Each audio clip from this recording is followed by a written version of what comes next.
Danielle? Sure. Okay.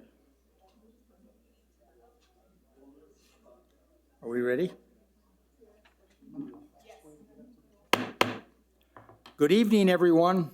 I am Mayor Donald T. Lopez, Village of Los Ranchos de Albuquerque, and I want to welcome everybody to our Board of Trustees regular meeting.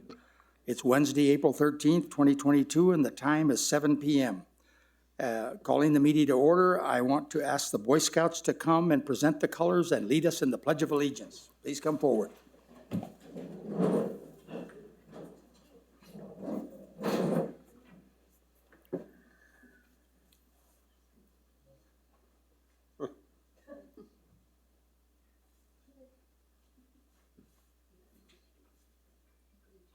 This way, yes.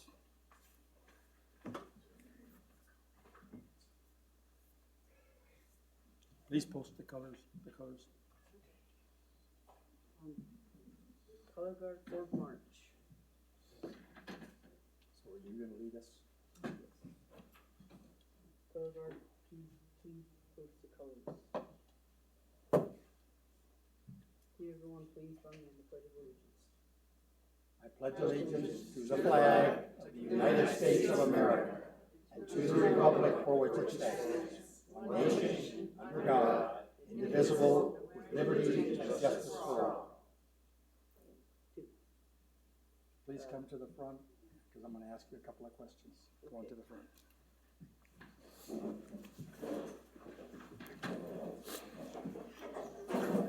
For those of you who may not have come to a Board of Trustees meeting in the past, there is a tradition.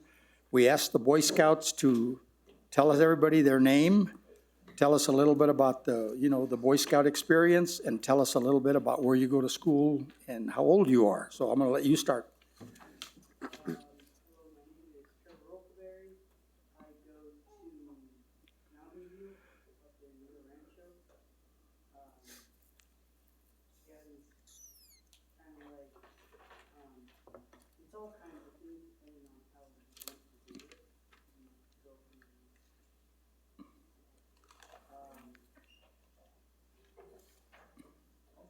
Are you an Eagle Scout or I am second class. Okay.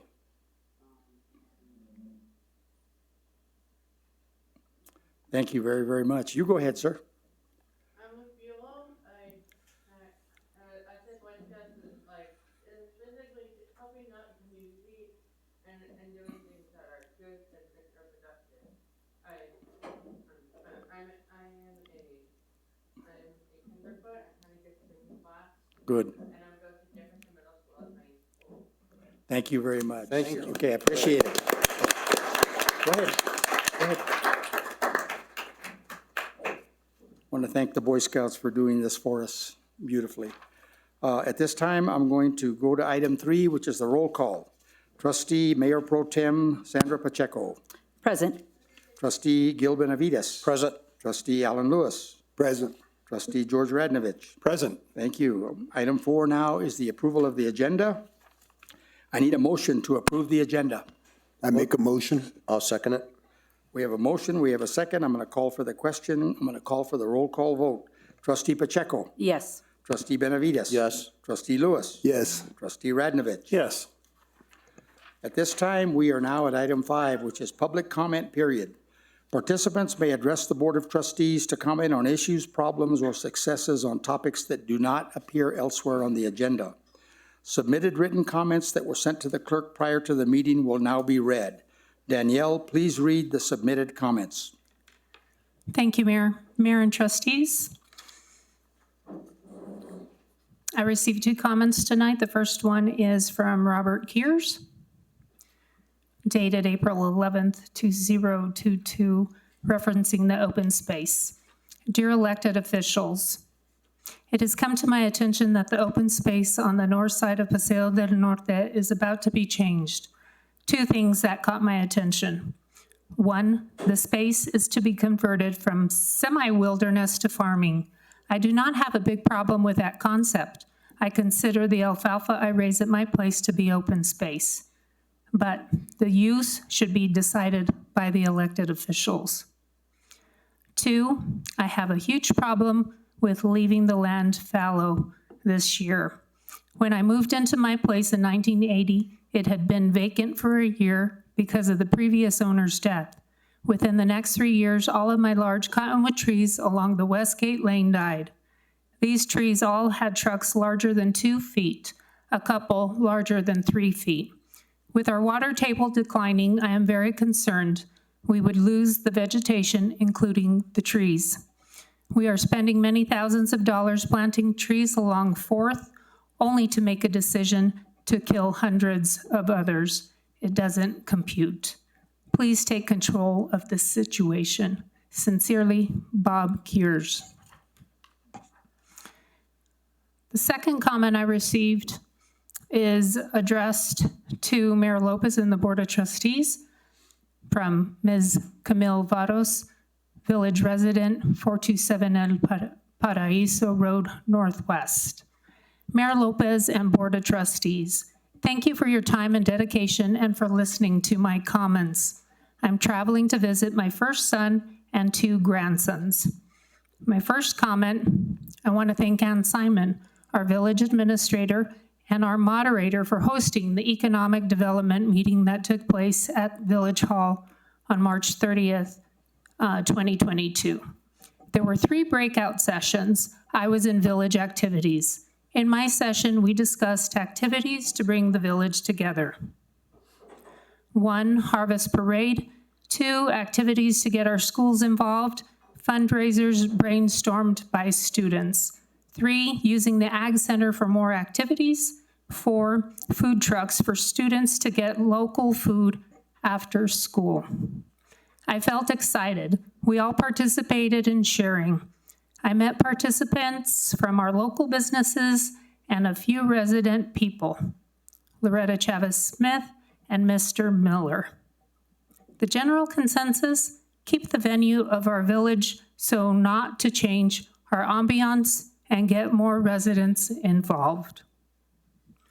My second comment, Mayor and Trustees, if the voices of residents are involved and listened to, and if we all work together, we can move our village forward. We can keep our village safe, peaceful, and unique. We have cultural traditions, we have youth, millennials, and senior and seasoned individuals. We have it all. We can do it all. We need to be mindful how we do business to live harmoniously. Thank you, Ms. Camille Varos. Let me follow. Participants wishing to speak that registered with the clerk prior to the beginning of the meeting will now be provided an opportunity to speak within the allotted 3-minute time limit. There will be no discussion about this. This is strictly public comment. Danielle, please announce the speakers. Thank you, Mayor. Mr. Joe Craig, if you would approach the podium, please.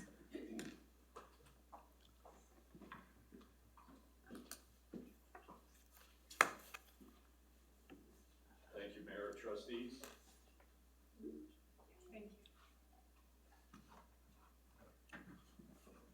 Mr. Craig, if you would provide your full name and your street address, and you have 3 minutes. Thank you. Joe Craig, 505 Calle del Pajarito Northwest.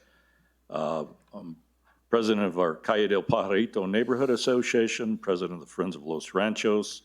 I'm pleased to see this large turnout in our village of not only residents, but people from all over. We sent out an SOS earlier this last couple of weeks.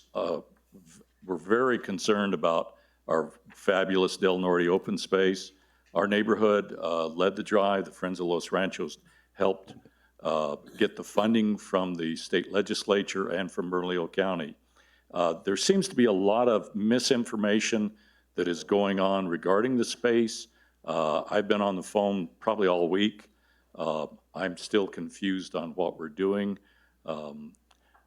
I'm not quite sure who's in charge. And so I'm asking the trustees to, and the mayor to help provide guidance.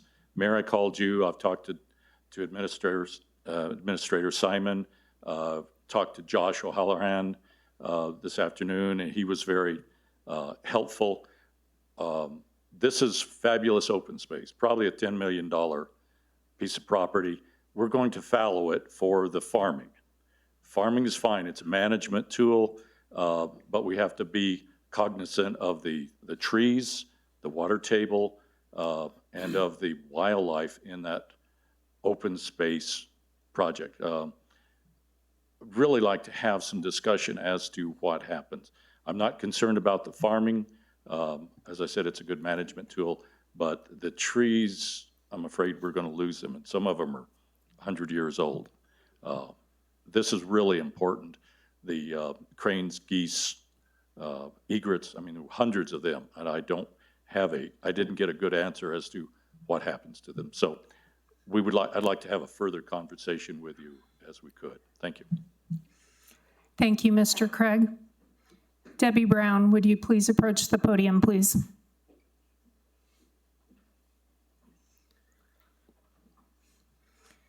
Ms. Brown, if you would, state your full name, your address, and you have 3 minutes. Yes, thank you, ma'am. Thank you, Mayor and Board of Trustees. My name is Debbie Brown. I live on 1037A Ortega Road Northwest. I live on the north side of Ortega Road, which is the unincorporated part of Bernalillo County. The south side is in the village of Los Ranchos. I have lived at this address for 22 years, have walked in that area for those 22 years. I am a citizen and a taxpayer, and I know that the county and state have helped fund this property, and I feel like I have a right as a taxpayer to come in here and make my comments to all of you. I'm opposed to the land being fallow for a year. I think this will create a dust bowl for those of us who live in this neighborhood. We will ruin the trees, the big cottonwoods, the grasses. The fallow ground will not recover as quickly due to this drought that we have and how serious it affects the plants.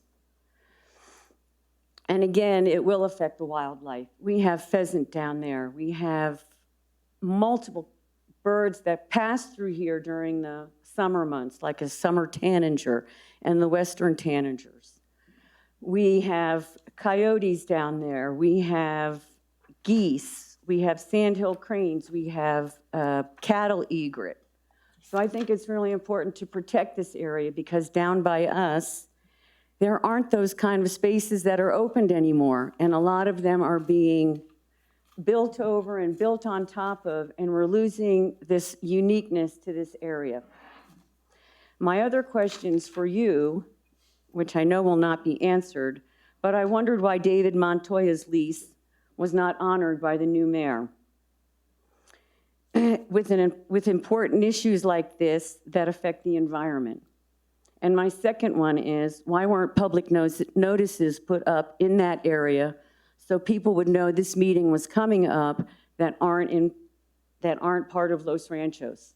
There are numerous people in my neighborhood and around this area that walk in that area, bird, and do all kinds of things. So I really would like to see it not be fallow for a year. Thank you. Thank you.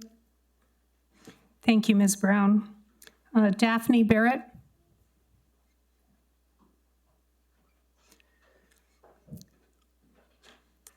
If you would, please state your full name, your address, and you have 3 minutes, please. Okay, thank you. My name is Daphne Barrett, and I live at 901 Ortega Road Northwest, and I'm just going to read what I wrote. The open space between Paseo del Norte and Ortega Road is an urban forest and a small oasis for our community. I have walked my dogs there thousands of times over the past 10 years. My children learned to ride bikes there. The open space provides a safe and shady place where the temperature is usually 4 degrees cooler to walk or ride bikes away from cars. It is a refuge for wild birds and other creatures. I have seen great horned owls, hawks, kestrels, cranes, geese, and ducks, just to name a few. The trees along the border of the open space protect our homes from noise and pollution from Paseo del Norte. They are native trees and grasses that rely on irrigation for survival, and as much as 75% of water used in irrigation returns to the aquifer. The water table in this area is too low to support trees and grasses, and without irrigation, this small urban forest will die. The purpose of open space in the community is preservation of wild spaces, as well as the enjoyment of the public, and this space is dearly loved by our community. If the land is not irrigated and allowed to go fallow, the precious trees here, some of them generations old, will die. The removal of trees will be costly and time-consuming expense for the village of Los Ranchos, and how could this resource ever be replaced? Allowing this area to go fallow will destroy a unique and precious habitat for wildlife to thrive, as well as a place for residents to walk safely. The fields will surely dry up first, which will result in loss of hunting grounds for wild birds, an increase in growth of invasive weeds, and ultimately create a dust bowl next to our homes, releasing CO2 into the air. Many of the residents that live in this immediate area use this open space daily, and its destruction would be devastating and a great loss for us that would impact our quality of life. The transfer of the lease of these lands happened without the public being informed, and the application to the MRGCD to enter a fallowing program was planned to be submitted without our involvement, when we're the ones whose lives are impacted the most by what occurs on these lands. The residents surrounding the open space between Paseo del Norte and Ortega Road would just like to be part of the discussion about the future of these lands, which are so vital to our community. Thank you. Thank you, Ms. Barrett. Jeannie Schulte.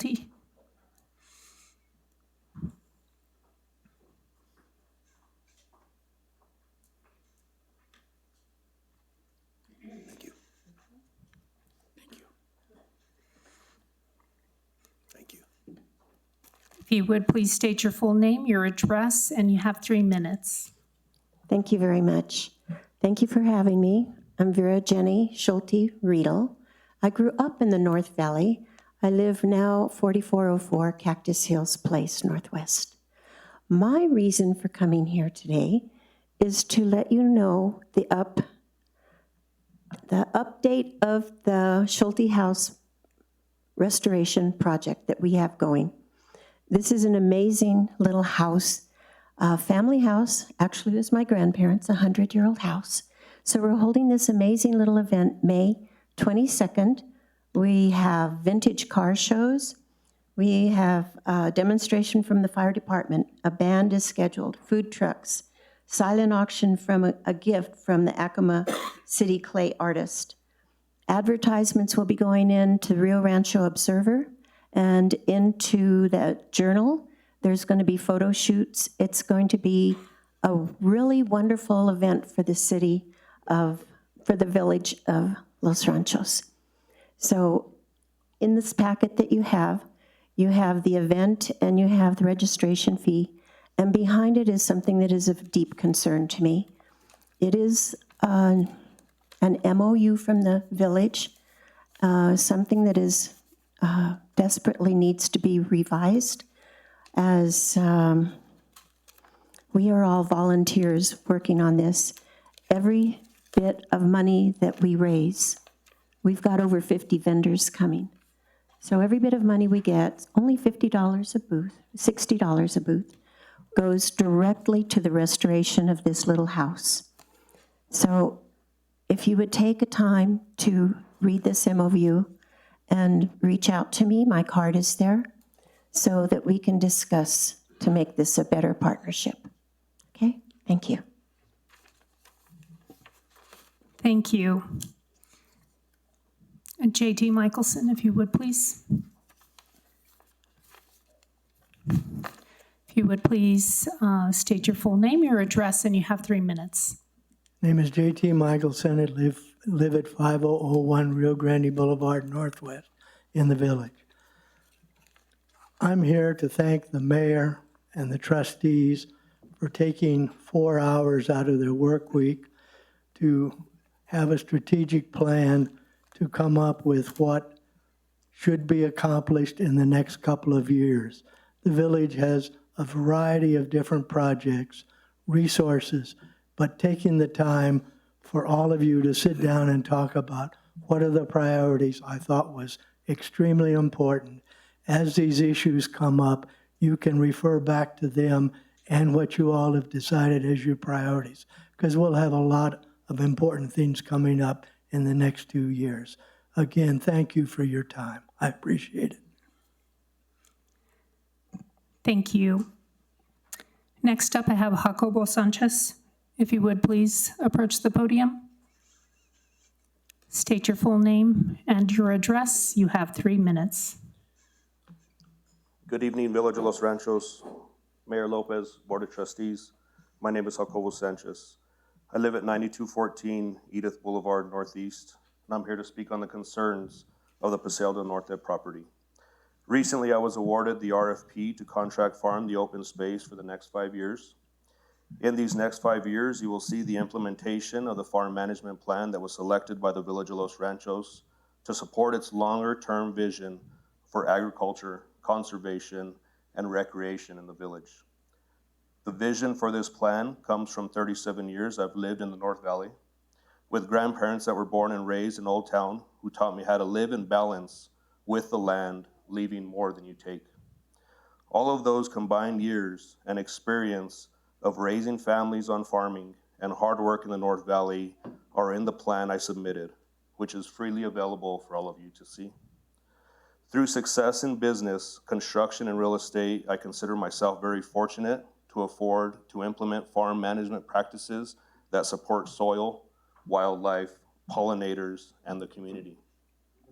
In order to support those things, farm fields and irrigation infrastructure needs to be efficient and maintained. During our last walkthrough with David Montoya, Ann, Josh, and Keen, David pointed out that infrastructure improvements did need to be made. Given this year's irrigation season outlook and maintenance at Ovado, an attempt to farm this large property in its current state of repair would be wasteful at best. This is why I recommended fallowing the fields to the village. Knowing the property's 15+ years of management history, I know that letting the land rest would not be a bad idea, and it's greatly needed. Thanks to MRGCD's fallowing program, farmers and irrigators are given a much-needed financial lifeline to reinvest in their land during times of limited water supplies and unfavorable growing conditions, which the village and I have chosen to do this year. I only have 3 minutes here to introduce myself tonight. Still, I know there will be plenty of opportunities to answer any questions, walk the property to get on the same page about where it's currently at and what still needs to be improved. Because at the end of the day, isn't that what we all want? To work together and make it the best land that it can be. Thank you, guys. Thank you. Andrew, I'm sorry, I don't know how to pronounce your last name, but if you would please approach the podium, state your full name and address. Thank you. Yes. Hi, I'm Andrew Kelleher at 801 El Pueblo Road. And I did also come to talk about, keeping the trees alive and everything. And I also wanted to thank you guys, the revitalization project along 4th Street. I think it looks great. I drive down it every day. I think it's really fantastic. And I just wanted to, thank you all for coming. It's great to see the whole village out here. I don't think I've been to one of these meetings since we came in the 1st grade to light a Christmas tree. So it's a real pleasure. But yes, I do want to just say that those trees, I walk along those trees at the Paseo del Norte property every day, walk my dog. So it'd be a real detriment if we did lose any of those. So thank you all. Okay. Thank you. Ms. Nora Kelly. If you would, please state your full name, your address, and you have 3 minutes. My name's Nora Kelly, 801 El Pueblo Road Northwest. And I just want to, I agree with everyone here who's concerned about our trees and about the property itself. I'm not sure what fallowing means. I think our farmer probably could let us know what exactly that's going to look like. But I want to say we're all birders, people who ride horses there. It's a gorgeous piece of property, and we need to keep it healthy. And I don't know what the water requirements are going to be to do that. I would add, I've just seen that there's a program, which maybe everyone's already read about, but America the Beautiful, which we can apply for grants that would help possibly with the water. You know, water projects are part of it. So I just wanted to speak in support of keeping that beautiful property the way it is to the extent we can. Thank you. Thank you. Next up, I have a gentleman by the name of Jason Kasuga. If you would please approach the podium. And state your full name, your address, and you have 3 minutes. Mayor, directors, my name is Jason Kasuga, and I am the CEO and Chief Engineer for the Middle Rio Grande Conservancy District, and we are located at 1931 2nd Street Southwest. So I'd like to take the opportunity to just really highlight that MRGCD offers several fallowing programs. And as what's been previously stated, fallowing is a natural practice related to farming. What I think is a little bit different is the hydrologic realities that the Middle Valley is facing. I face them every day up and down the valley. And what that looks like is, it was mentioned that El Vado is not around right now. It's going through rehabilitation. The forecast, while it does look decent without summer storage and without being able to release water during the hottest portion of the year, MRGCD cannot guarantee irrigation deliveries after May. Short of having monsoon rain events, the irrigation season will be run of the river, and if we get rain, we'll deliver it at that point in time. If we don't, we won't. I think most people remember, or anyway, last season, 2021, this forecast was largely the same, except that the monsoon rain showed up. The success of our irrigation season will be on Mother Nature and rain. And so the fallowing program really does offer farmers the opportunity to take a look at what they're doing, if their operations is changing, or if it's time to lay a field to rest. The program is geared towards offering farmers a payment to do that, and what was encouraged by that is to take that money, reinvest it into the property, and to do things like was just mentioned, to make that property more efficient. Again, the hydrologic realities are that less water is entering this basin. If you go look at the snow telegraphs, we have less water, and we're more dependent now on monsoonal events. And until our infrastructure gets repaired, which hopefully we'll have partial storage back by 2024, full storage back by 2027, we have a tough road to hoe. And I haven't even gotten into compact debt. And so the program is there, and there are difficult decisions for all farmers to be made. And I recognize that, and the board of directors at the MRGC recognize that more than ever. And so I know I'm probably going close over my 3 minutes, but with that, I will yield. But I do want to support the program and support the difficult decisions made by all irrigators if they choose to fallow, because I understand it's a difficult decision. Thank you. Gabby Coughlin.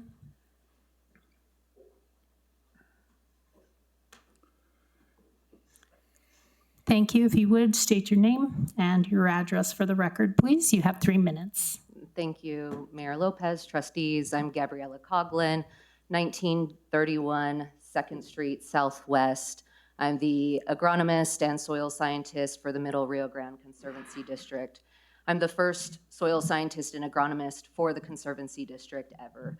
And as many of you know, in partnership with the Village of Los Ranchos, we just recently stood up the state's only soil, water, and compost testing lab to be a resource to village residents as well as landowners across the state to help them understand how to balance the delicate challenge of water and soil health management. My passion is soils. My passion is healthy communities. Our programs that we offer through the Conservancy are here to do just that. Through the work of the Conservancy and partnerships with folks like the Village of Los Ranchos, we are literally digging deep and into our soils to understand what they're capable of during these tough, drought-stricken times. I work with state entities across New Mexico, State Game and Fish, Audubon, as others. and Candelaria Nature Preserve. They're all concerned about the same issues you are. But you know what we're all doing? We're all working together and we're looking at soils and understanding how from the ground up we can build a more collaborative approach to these discussions. And as Jacobo mentioned earlier, he is more than willing to walk the property. And I would actually encourage you all to go out with your iNaturalist phones and pick out which ones are actually cottonwoods and which ones are actually Chinese elms. Because during that time, you'll notice that there's far more elms on that property that cause hazards to those who walk below them, as well as prevent any extra water to enter into the fields to the crops that they need to. So I'm a resource for you all here tomorrow night or tomorrow afternoon from 2 to 4 p.m. I will be teaching a class on cover crops and soils at the Agri-Nature Center. And this is where we can really get into more of the technical details of what practices like fallowing do to soils, and especially not even in the short term, but also the long term. So I'm here for solutions, and I'm also here to listen to your feedback, and we can find common ground literally on the ones that we stand on. I'll yield. Thank you so much. If there's anybody present who did not sign up prior to tonight's meeting and would like to speak under public comment, please approach the podium. With being none, Mayor, that's the end of public comments. We're going to move to item 6, which is the consent agenda. There will be no separate discussion of these items. If discussion is desired, that item will be removed from the consent agenda and will be considered separately. Item 6A is the minutes of the March 9th, 2022 regular meeting. I need a motion to approve the consent agenda. I would have a correction. Yes, please. So can I just jump in? Absolutely. On page 14, let's see, numbers in red. Getting there.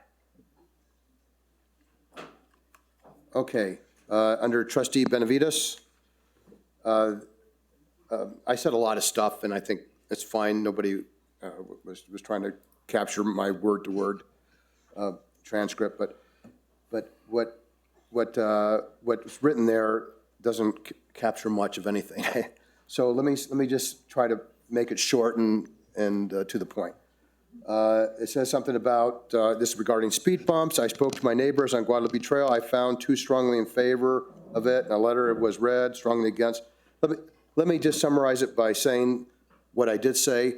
I found that a third of the people were for it, a third were against it, and a third of the people were indifferent. And just leave it at that, okay? And you can leave the part where I said trade-off of the annoyances with safety attributes, and I'm willing to accept that. Will the motion to approve the consent agenda insist that these corrections be made? Mayor, I didn't receive who motioned. Well, you haven't had a motion yet. I'm Okay. just asking if the motion is made, which we need a motion to approve, will it direct that these changes be made? Yes, so we should have had the motion. Well, I'll go ahead and make a motion to approve with the changes discussed by Trustee Benavides. I need a second. I'll second that. Okay. I'm going to call for the question, call for the roll call vote. Trustee Pacheco. Yes. Trustee Benavides. Yes. Trustee Lewis. Yes. Trustee Radnovich. Yes. Item 7 now is proclamations and presentations. 7A, proclaiming Age-Friendly Allegiance Month. Administrator Simon. Thank you, Mayor, trustees. Yes, our representative on the Department of Senior Affairs Advisory Board, Henry Schonard, brought to our attention that the city of Albuquerque last year developed a set of recommendations that make up the Age-Friendly Action Plan.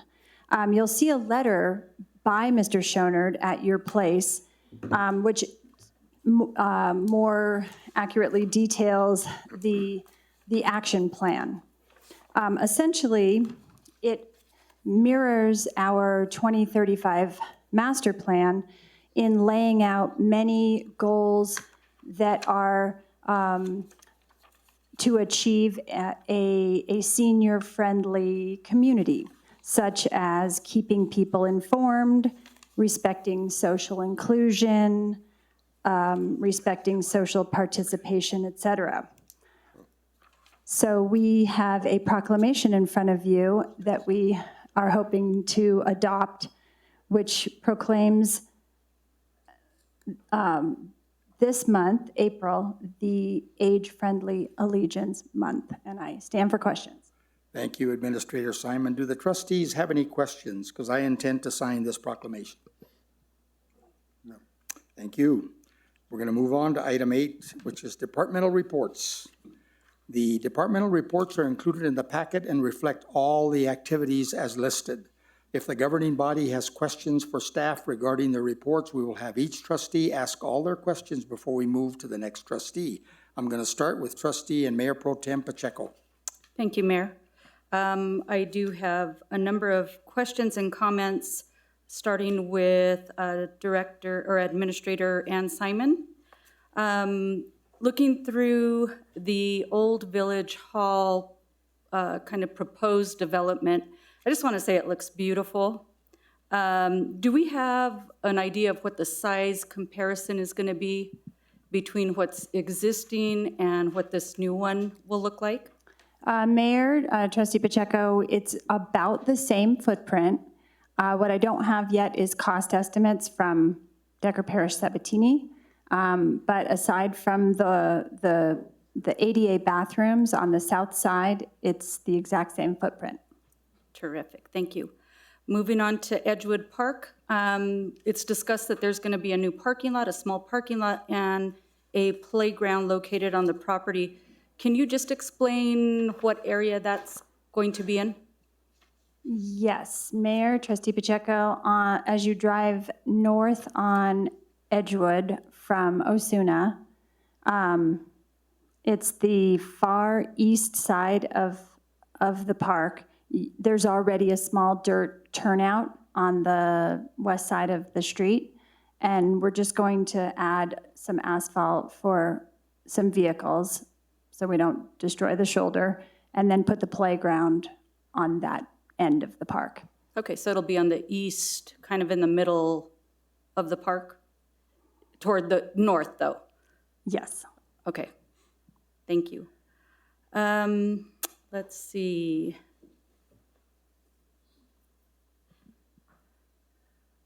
With regard to the new parking signs, which look great also, thank you here on Rio Grande, will we be providing any kind of enforcement with regard to the parallel parking? How is that going to be addressed? Will we, as we know, everybody has their way of just parking in a place. If they come every week, that's where they park, that's how they park.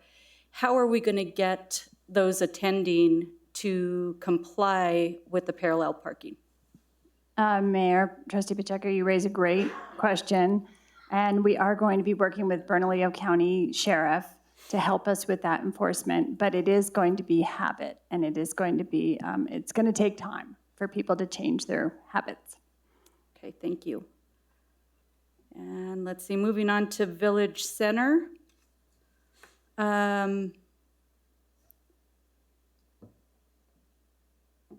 Let's see, we received some funds, it looks like, from Bernalillo County's Rent Assistant Program. Was that for mobile home tenants? Mayor, Trustee Pacheco, we applied as the landlord so that we would not have to go after the tenants. Okay. And then with regard to the one remaining mobile home, I know you said that that's working its way through the legal process. Do we have an idea of how long that's going to take? Yes, Mayor, Trustee, I just got some great news from Juan Flores that we should be getting a determination from the courts by Tuesday. Fantastic. And that'll be the last one? Yes. To be removed. Great. Okay, thank you. Next questions are for Josh O'Halloran. Hi, Josh. The Earth Day celebration on April 23rd, is this an event that's open to the public, or is this just for the partners? It's open to the public, yeah. Okay, and we're advertising that? Yeah, it's on the Facebook, it's on our website, and Eventbrite. Awesome, thank you. And then the Nature Niños, who came to the Ag Center. Who is that group? So it's part of New Mexico Wildlife Federation. So it's a group of children. They were mostly homeschool children who meet on a weekly basis, elementary through middle school. There's 4 different classes, and they meet normally at shady lakes, sometimes in the bosque. They do different activities. They meet with Fish and Game, it's kind of an outdoor-based curriculum. Awesome. And so they meet each of the classes meet once a month at the Agri-Nature Center for agricultural outdoor activities. That's great. Awesome. And then with regard to Explora, did we have good attendance this year? I'm sorry, Mayor, trustees. Yes, they are still limiting it due to COVID, so they capped it at 8 participants for the spring break. And this summer, they still have it at half capacity. Normally, they do 15. So each week, they're doing 8 weeks. Each week, they have it limited at 8 participants, but as the time gets closer, they'll make a determination on that. Thank you. And let's see, the 20 fruit trees that were purchased by Interfaith Power and Light, who is this company? And how did they find us? How did that happen? So Mayor, trustees, it's 40 trees now. 40 trees. But they're all in the ground now. This group is a interfaith group that there was a Sikh who passed away, and his wish was for trees to be planted in his honor. So what they do is they fundraise to have trees planted around the city. And so whenever they find an open space, park, or group that is willing to plant trees, they will provide the trees at no cost. And so I got in touch with them through Rio Grande Community Farm, who also got trees from them. And I told them we could use 40 trees to extend our orchard, and they purchased them for us. Fantastic. Yeah. And is that, are they different species of trees? Are they all the same? What are we looking at? Yeah, so I don't have it laid out in front of me, but since we are a demonstration site, we have a variety of fruit trees. So everything from pomegranate, apricot, peach, apple, cherry, pear, plum. Yeah. Congratulations. Yeah. And just wanted to say congratulations and outstanding news with regard to the build out of the trailer. We're good to go? Yes, Mayor, trustees, yeah, we have cold storage now. So for everything coming out of the fields, we have a walk-in cooler that's portable that we can hitch onto a truck and take to where it needs to go. So great. Well, good luck this coming season. And with regard to the St. Pius High School group that came and helped clean the ditches and those type of things, are we actively soliciting those kinds of groups, or are they coming to us with, with wanting to donate their time? How's that all happening? I think, Ann, you might want to answer that question because you meet with them occasionally. Sure thing, Mayor Trustee. The St. Pius seniors have a community service requirement, and they reached out to us to see if they could help out in any way. And we had about 8,000 Easter eggs that needed stuffing, and we had a big ditch that needed cleaning. So they were great, and they helped us in both projects. Fantastic. Thank you. Thank you, Joshua. Thank you. Appreciate it. Just also wanted to comment with regard to the Planning and Zoning Department report. Just wanted to thank Jennifer. I know she's not here tonight, but she really did provide a lot of good things to the village in the years that she was here, and I just wanted to wish her well. Sorry, there's a bunch.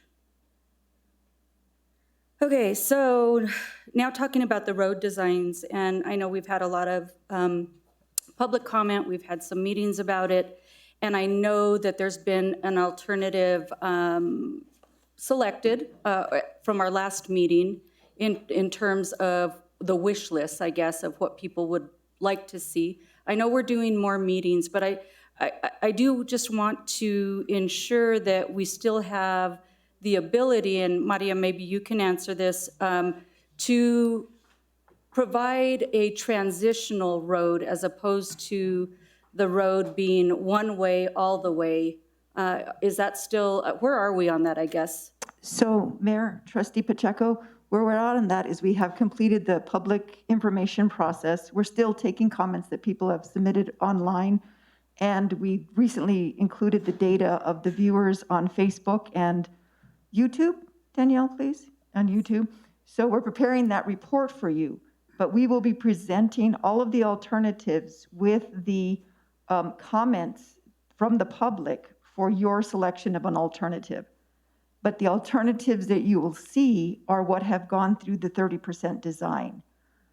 You'll select that alternative and we will direct the engineer to move forward with that design to 100% design complete. Okay, so we're looking at the phases, right? So it would be the design for phase 1, that would be the selection, and then phase 2 would come at a later time? Mayor, Trustee Pacheco, actually, because we are funded for 100% design, we are designing all the way to the village limit. Okay. But that doesn't mean that they cannot be addressed as the phases of construction, which again, just for public information, though the project will be designed all the way to north of Ortega, it will be constructed in phases from Pueblo Solano to Ranchitos Road as phase 2A, from Ranchitos Road to either immediately north or immediately south of the Paseo Bridge, dependent on our coordination with NMDOT, that is their facility. And then from there, the third phase will go all the way to the village limits. So there is opportunity to address them differently, but the intent with the funding that we have is to design it 100% for the length of the remainder of our stretch of the corridor. Okay, understood. Does that make sense? Yep. And then with regard to the Village Center project, again, the sketch plat review, so did that happen on April 7th? Mayor, Trustee Pacheco, it did. It was myself, Ms. Justice, and Ann Simon, along with the Palindrome representatives, and we are reviewing and commenting on all of the information that was provided to us, and we have some questions, procedural questions to discuss with our council that we're working on at the moment now. So we'll be prepared to report on that, hopefully by the next meeting. Thank you. And then I think this is the last one for you, Maria. The notification of status for the funding of the application for Chavez. Any idea on timing? Mayor, Trustee Pacheco, what we did here, unfortunately, was that they do not yet know how much money they have to distribute. They have not been informed by the federal government what the state's allocation for transportation alternative program is, which is kind of, doesn't make sense to put out a call for projects if you don't know your funding. But I'm taking that, and this is conjecture. I'm taking that with the infusion of stimulus money, they may be receiving more than what their target was. That's my hope. But until they know that number, everyone was supposed to have heard by the first week of April, and now we just don't know what the status of our application is. Okay, thank you. Certainly. Next question, I guess, is for Fred, on the public safety report.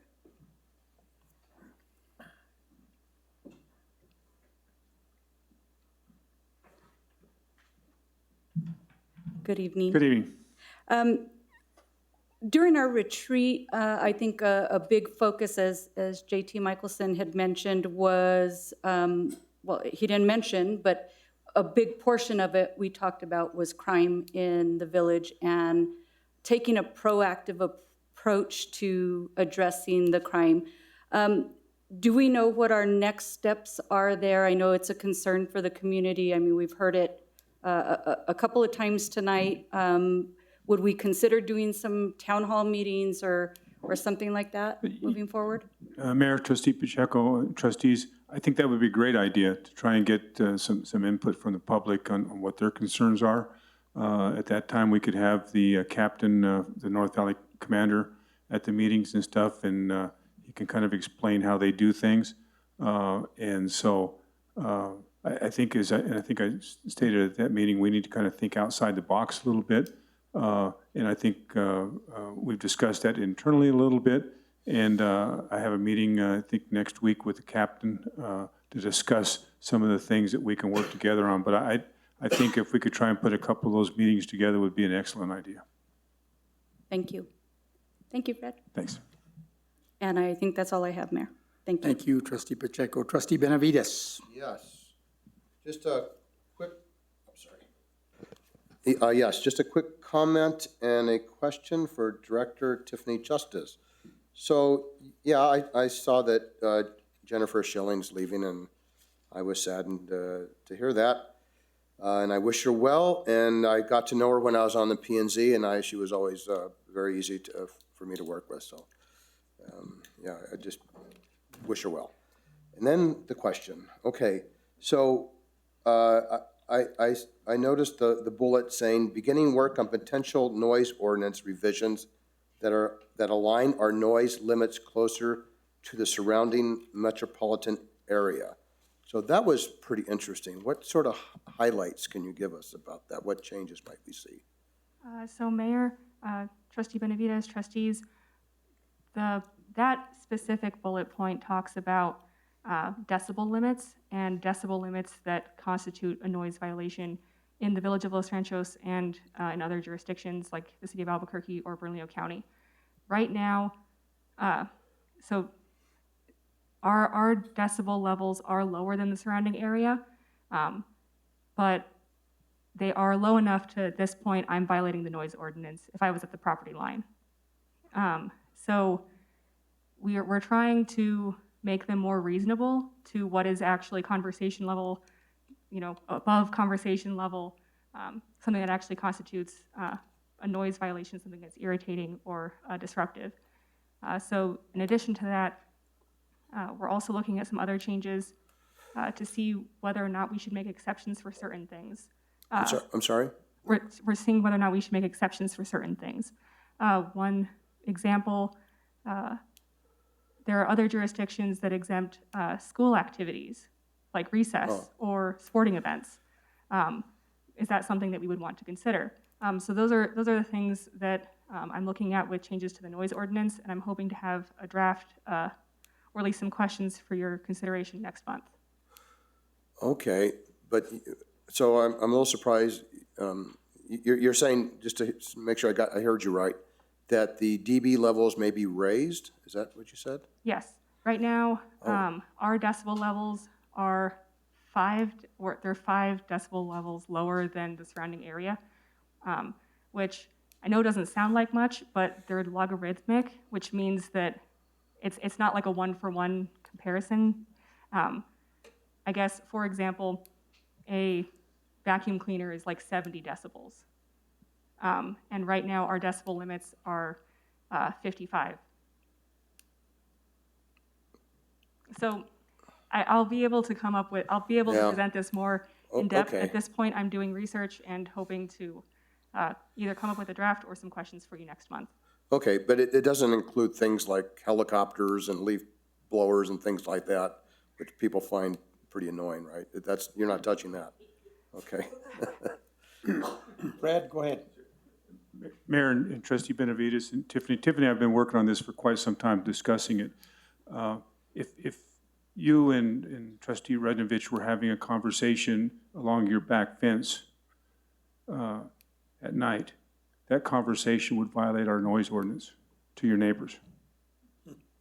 So what we're trying to do is come up with a reasonable approach because a leaf blower absolutely violates our noise ordinance. A lawnmower violates our noise ordinance. And so what we're trying to do is come up with a reasonable approach to figure out how we're gonna manage this, because we have been getting a lot of complaints. When looking at Bernalillo County's ordinances, looked at Corrales, for example, Rio Rancho, for example, they don't have decibel levels, they have unreasonable noise. I've checked with some of the courts in there. There's never been a complaint ever filed in municipal court in those cases. So we're trying to work on something to maintain the peace of the village, but also to make it reasonable so that when the mayor is out mowing his lawn, that the neighbor doesn't call and say, the mayor can't mow his lawn. Too loud. So those are the types of things that we're trying to come up with a balancing act before we present anything to you. Okay, I mean, I won't belabor it, but it's an interesting topic to talk about, because not all noises are created equal, right? Right. Some noises sound pleasant and some are pretty annoying. Exactly. But I'll just leave it at that. So that's all I have. Thank you. Thank you. Okay, Trustee Lewis. Thank you, Mayor. My first question is for Administrator Simon.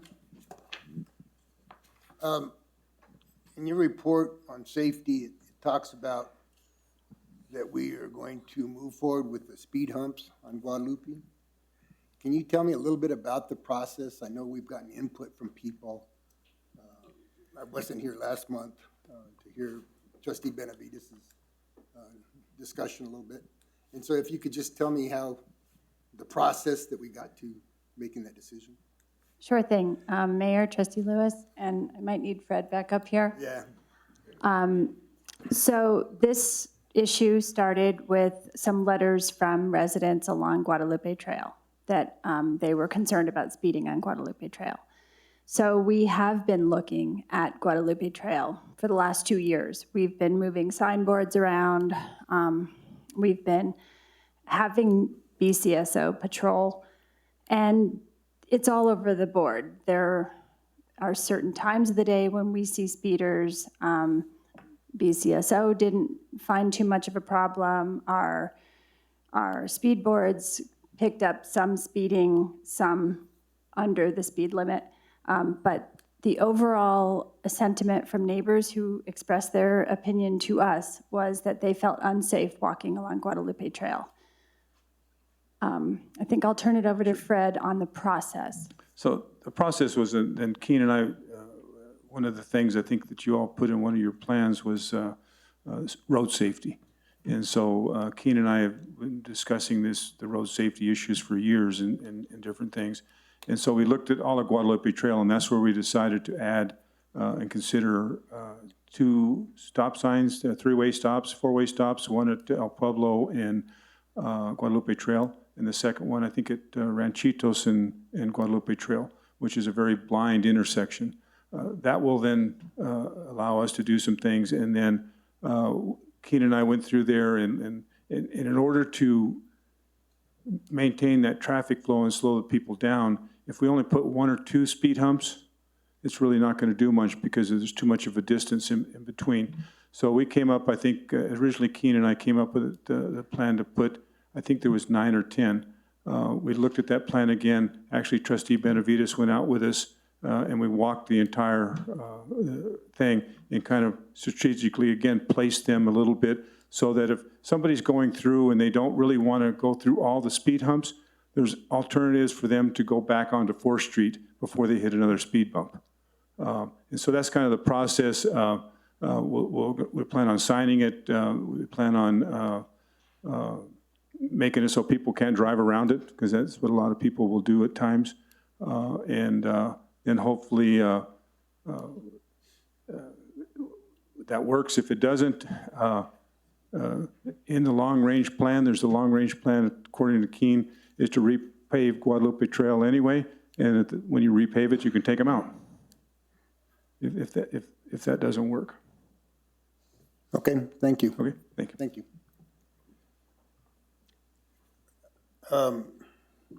I just have a comment on Hartnett Park. You said you were looking at lighting. I've had a lot of success. There's a company I deal with that does solar lighting. Saves a lot of money from having to run electricity to all these lights. So I'll be glad to give you that name.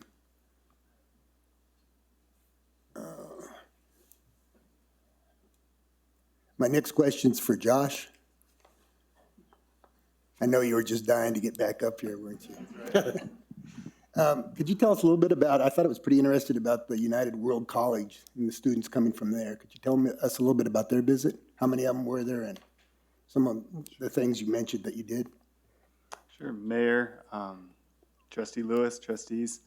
Yeah, the United World College from Las Vegas, well, just outside of Las Vegas, New Mexico, came and visited us. They were doing a week-long field trip around different areas of New Mexico, and they wanted to learn about the hydrology of the region of the Middle Rio Grande and soils, and ask some questions about that. So we had, I was going to see if Gabby was still here, but we had 15 students and 2 instructors, and they're from all over the world, and Gabriella Coughlin was with us, and she spoke about a little bit about the hydrology and the soils.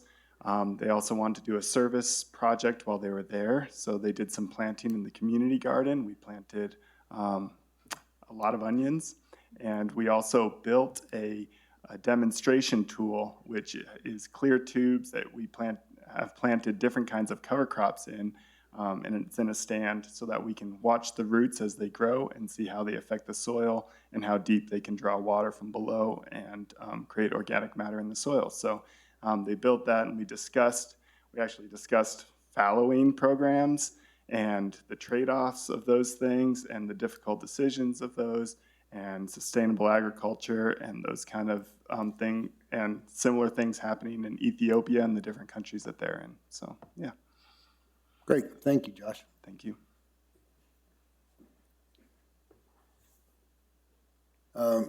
Tiffany, first of all, I'd just like to add my comments on thanking Jennifer for doing such a wonderful job for the village. I think she did an outstanding job. She did a wonderful job with the magazine, as well as her regular duties. So please pass along my thank you to her. Next, my questions are for Maria. First of all, Maria, thank you for all you're doing. My first question is, I assume someday this won't be on our report each month, and that's the finalizing of 4th Street and the changes that are coming and the credit that's supposed to be coming. Yes. I know you're as tired of dealing with it as I am of seeing it on our monthly report. So if you can give me a status there. Mayor Trustee Lewis, I actually anticipate your questions every trustee meeting, and I'm very happy to report that all we are lacking now is the cost from the subcontractor for the installation of the repairs and installation replacement of the failed Riccobini pavers. That is literally all I'm waiting for. We have negotiated every other item on the final change order for review by NMDOT, and they've been through this process with me as well. So we are almost there. And I was so disappointed to have to tell the mayor that it doesn't look like we will close that contract out before the end of the fiscal year, because we really look forward to transferring that balance of funds into improvements on the next phases, but it's not going to happen before the closeout of the fiscal year. Okay. And I continue to have conversations with Bradbury Stam on at least 3 times a week. So it is simply, they are waiting for the final cost estimate from that subcontractor. Okay, thank you. My next question for you.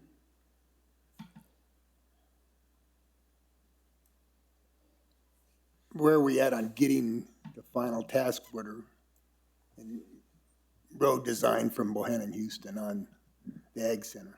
Yes.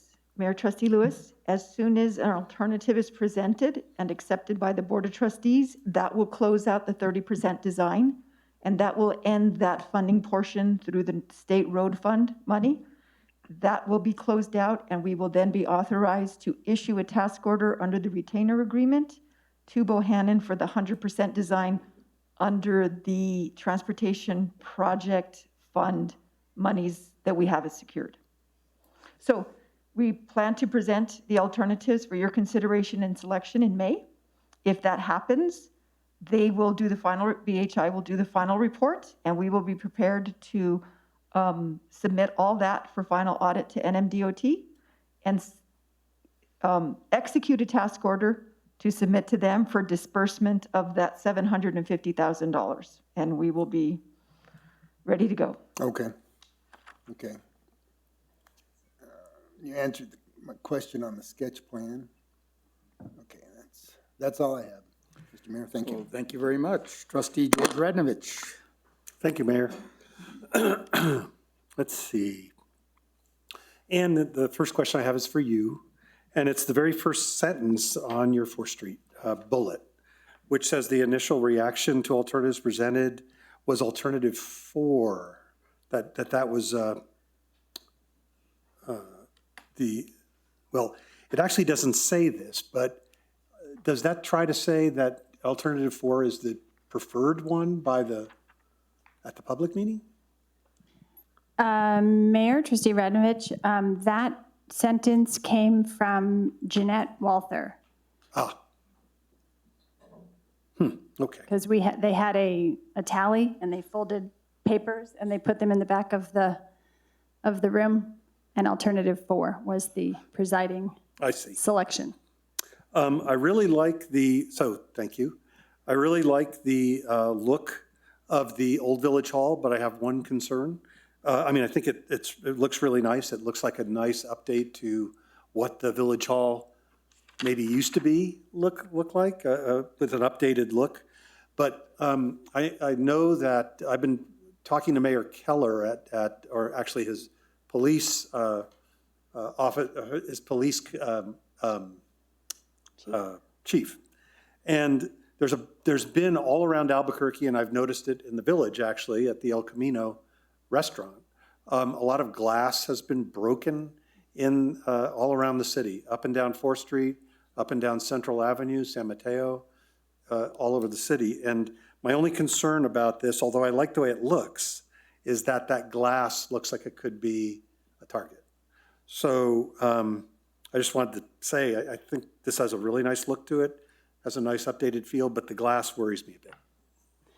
Mayor, Trustee Radnovich, if I could just quickly appreciate that comment, and this was a very first set of concept drawings. There's about 4 other pictures, but I'm waiting to give you the whole packet until I get the cost estimate. So I just wanted to kind of give you a tease because we were really excited about it, but not only safety, but expense. So I'm too worried about the glass. Okay, just a thought. I was wondering why we're including a small parking lot at Edgewood Park. Most of that neighborhood, the Edgewood neighborhood, use that space, and the neighborhood to the south, I don't remember what that neighborhood's called, but I wondered why a parking lot. Are we inviting people to go there at a higher level than maybe go now? Because there's quite a bit of parking on, is it Edgewood Street, the street to the east of the park? So Mayor, Trustee Radnovich, as I mentioned before, we're seeing the shoulder is degrading because people keep pulling over. So if you drive down Edgewood to the north of Osuna, you'll see there's a spot for probably 3 cars on the shoulder, but it's all dirt. So we're just trying to improve that area. And it won't be a large parking lot, but just for a few cars to pull off. Will it be crusher fines? Will it be I don't asphalt? have that yet. We haven't decided, right? I don't believe. Okay. I would recommend something permeable.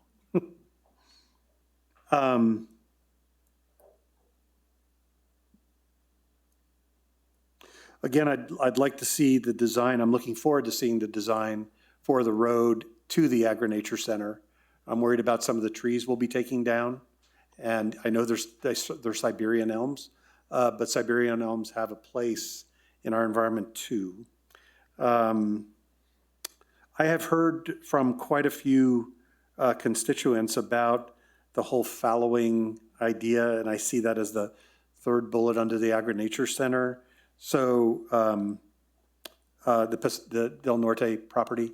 So are we planning to do, I mean, there are quite a few people mentioning it here tonight. Are we planning to do any kind of public hearing, public meeting May I answer about that? question? May I answer that question? I think the decision belongs to the administration with input from the governing body. If all 4 trustees or 3 trustees say we will not want to fallow it and have good reason for it, I don't know why we would do it. I mean, I'm just being brutally honest. I mean, in my opinion, there isn't going to be enough water. And if water is cut off in June, then it's gonna be fallowed naturally, if you understand what I'm saying. There won't be any water to even place on that property. But what I also heard tonight was our staff and the Middle Rio Grande Conservancy is very experienced in how to fallow land, how to keep trees alive, how to maintain the environment. But it's really, this is the governing body. I'm not gonna make the decision by myself. I want input, and the bottom line is we've already applied. Mayor, I'm not suggesting that fallowing isn't the right idea. Okay. I am just saying, we really didn't have public input. That's correct, and there was no reason to have it because the decision was, we had to apply. What was the deadline for the application, Ann? I believe Mayor and Trustee Radnovich, this week is the deadline. The deadline's this Friday. We had to make the decision, submit the application. But obviously, when the general public found out about it, they wanted to comment, and that's the right thing to do. Here we are. We've heard a lot of comment. Mayor, all I'm suggesting Go ahead. is that we have public meetings for things like that in the future, because that open space is not just an open space. That open space is part park. So people use it like a park. Sure. So fallowing a park is a little bit different than fallowing just raw land. I'm not sure that's correct, but nevertheless, this is a governing body. The governing body has the right to call a special meeting whenever they want to. It takes the majority of the governing body. So if any member of the governing body gets a comment or communication from the general public, you contact us, we'll call a special meeting. So the answer to your question is absolutely, we can do that. Okay? We did not do it in this case. We submitted the application. I would suggest at this point that we do. Sure, no, I understand that, of course. Ann, do you want to add any more to this at all? Yeah, I actually asked you, Ann. Mayor, Trustee Radnovich, we chose to submit our application for the fallowing program based on information that we received from the agronomist at the Agri-Nature Center, our Agri-Futures, Regenerative Agriculture Committee, as well as our farmer, who we have newly anointed. And I am not an expert in water resources. All I know is that there's 1, 2 at most waterings. So whatever seed you plant, you're probably gonna lose anyway. This is a good time to share the water, let people whose livelihoods don't depend on farming, take the water. Yeah, again, my comment's not about that. My comment's about the public. We understand. Let's see, Josh, you don't have to come up. I just wanted to say, everything I read on your report is really great. I think you're doing a great job, and all the World College visit I thought was a really excellent thing that happened, because those people come from all over the world to little old New Mexico, and here they came to Los Ranchos, and it's a wonderful thing when we have that. I also when we have them come. I also wanted to thank you for having the Earth Day celebration. I think that's an awesome thing as well. We should be doing more of that. So very nice. Tiffany, I didn't have, oh wait, I did have one thing. Oh, I know what it was. Under your report on the report items for public hearings, there's one for the site development plan, the one preliminarily approved. Is that for the Village Center? Is that for the Village Center project that Palindrome's doing? So Trustee Radnovich, Mayor, Trustees, no. These are all public hearings that go before the Planning and Zoning Commission or are administratively approved. Nice. So in this case, anything that is related to Village Center will not be included in this list because that will be highlighted elsewhere in Administrator Simon and Maria Rinaldi's reports. Great. So there's more going on than just that.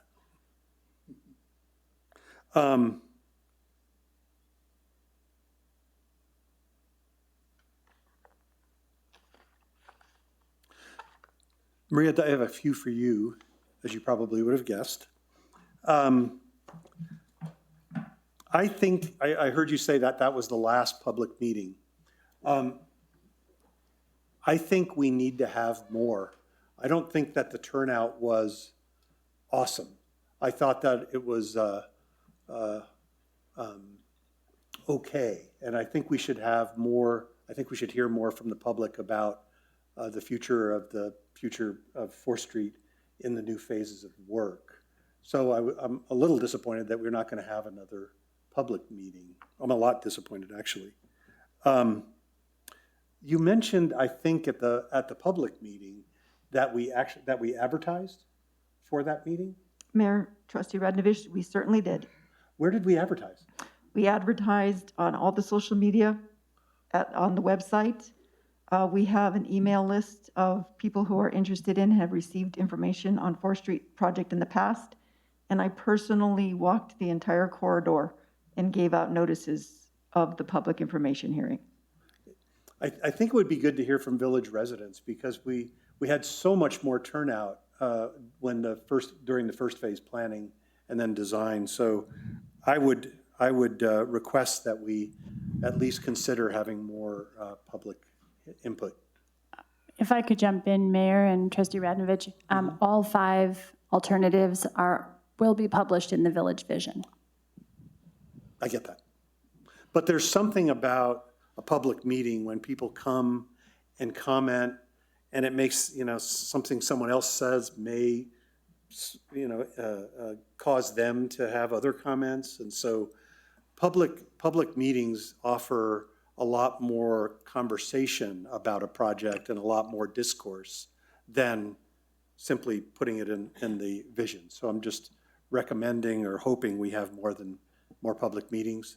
I don't know how we can go about that, but I'll push a little harder. Well, let me ask this question, in kind of discussion, because this is an important topic. Yep. Just because we select the 30% design doesn't mean that it cannot be amended and that you can't have public comment during the 30 to 100% design. I've seen that a million times. So I don't think we're shutting the door to public comment. What I'm saying is that once we agree on an alternative that is preferred, perhaps that might be the right word, then during the 30 to 100% design, there can easily be more public comments, easily, in my opinion. Now, Maria, tell me what's your opinion. Excuse me, Mayor, Trustee Radnovich, as it is a requirement of the funding source that public information input meetings are held throughout the process of 100%. So the 30 design process was to come up with a general idea of how we're going to address the larger ideas of improvements on the roadbed itself. Are we going to reduce lanes? Is there going to be a sidewalk on one side, both sides? Is it going to be, you have to have a starting point. 30% design basically gives you the idea to move forward with. There will be, in the scope of 30%, we met all the requirements for public input. It was not just the public information meeting, but we've been reporting on this for well over a year. And people have commented during those presentations and during reporting periods. So all of that is compiled in the report. But we have to have a basis to move forward with. And that's what 30% design says. How are you going to deal with stormwater? How are you going to deal with pedestrian safety? How are you going to deal with vehicular speeds? And what are you going to do to incorporate this with the existing improvements and the existing conditions on the unimproved areas of 4th Street? I personally thought that the public input we received was phenomenal for a 30% design, considering especially since there was so much input leading up to the construction of phase 1. There is a master plan that is being followed. The design does meet the goals and intent of the 4th Street revitalization project. We just want to move forward with this basic design of a 60-foot wide right-of-way and how we are going to address the improvements.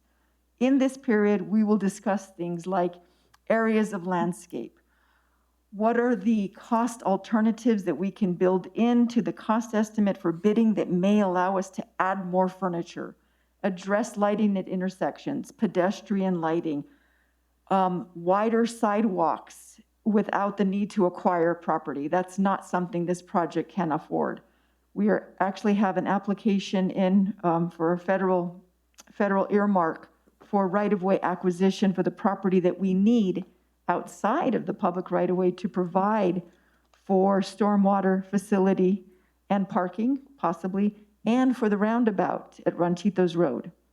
So we're addressing things by phase, even though we're designing the whole project, but we need a starting point. And that's what 30% design does.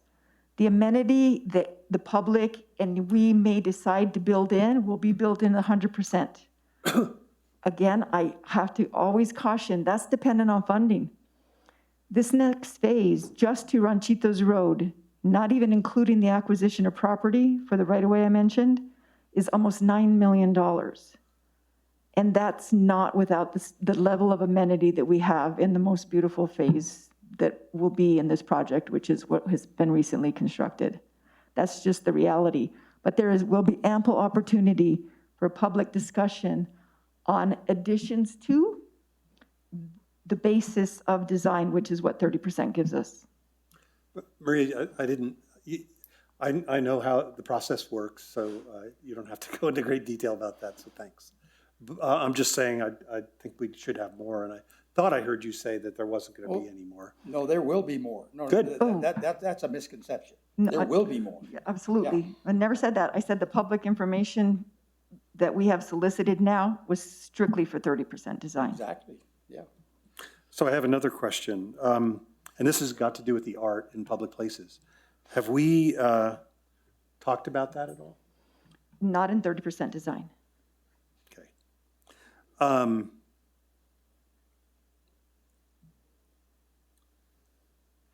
Again, I'd like to see the drawings for the Agri-Nature Center Road. I mentioned that to Ann too.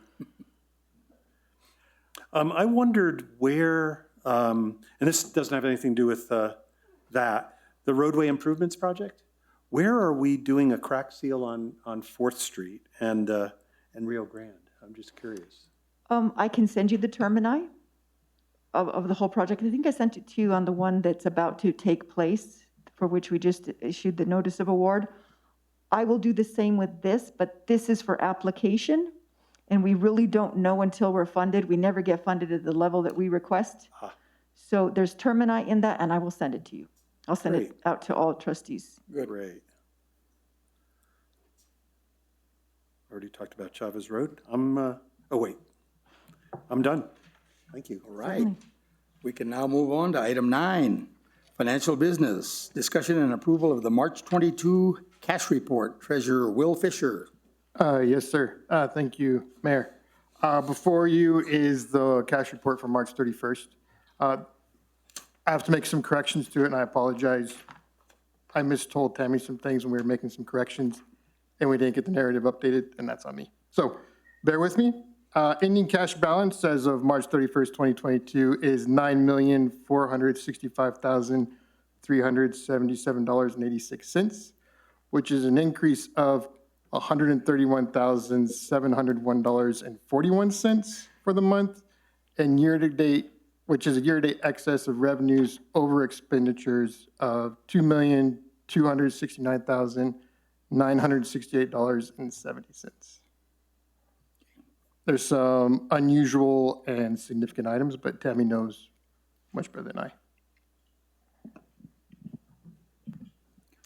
Mayor, trustees, for the unusual and significant items, there are 3. The first one is for the audit payment. The final audit payment for the FY21 audit services was made to Jaramillo Accounting Group for $6,654.81. The second unusual or significant item is for attorney's fees. During the month of March, we had 2 payments go out, one at the beginning of the month, one at the end of the month due to timing. And so that was for a total of $31,905.97. And the last unusual or significant item is for a payment from the Ag Committee Special Funds to Dan Jerry for the agri-futures for $5,097.09. Okay, before we get to any questions for either Will Fisher or Tammy, I need a motion.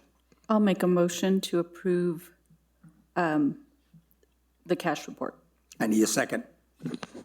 I'll second it, but shouldn't there be, the motion include the corrections? Yep. I'll back up and say I will make a motion to approve the cash report with stated changes.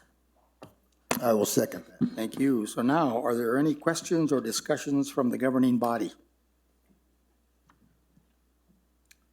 Okay, being none, I'm going to call. Go right ahead. Mayor. I'm not sure which is the best page for you all to look at, the red 38 or, okay. It's the statement of revenue and expenditures for the year.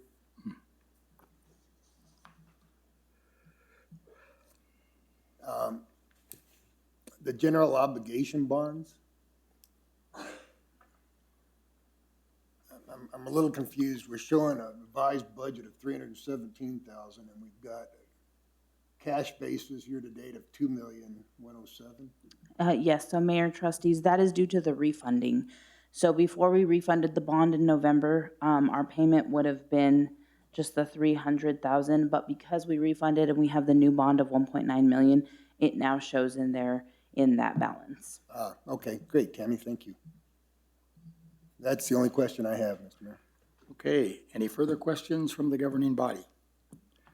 Being none, I'm going to call for the question, call for the roll call vote. Trustee Pacheco? Yes. Trustee Benavides? Yes. Trustee Lewis? Yes. Trustee Radnovich? Yes. We're going to move to item 9B, discussion and approval of resolution number 2022-04-01, audit acknowledgement, CFO Tammy Silva. Yes, Mayor, Trustees, before you is this resolution 2022-04-01. This is for the FY21 audit, which was presented to you last month by the Jaramillo Accounting Group. And this resolution is to acknowledge the completion of the audit and accepting the audit. This will then be turned into the state, which is required by DFA. And I stand for any questions if you have any. Okay, before we get to questions, I need a motion. I'll make a motion to approve resolution number 2022-04-01. I'll second it. Thank you very much. Okay, is there any discussion or questions from the governing body? Being none, call for the question, call for the roll call vote. Trustee Pacheco? Yes. Trustee Benavides? Yes. Trustee Lewis? Yes. Trustee Radnovich? Yes. Item C, discussion and approval of resolution number 2022-04-02, a budget adjustment request. CFO Tammy Silva. Thank you, Mayor, Trustees. So for this second resolution for 2022-04-02, this is for a budget adjustment request. And this budget adjustment request is for one of our NMDOT projects. And this capital project is in the 311 fund. It is part of the road fund. And Danielle, do you mind going to the next page? Thank you.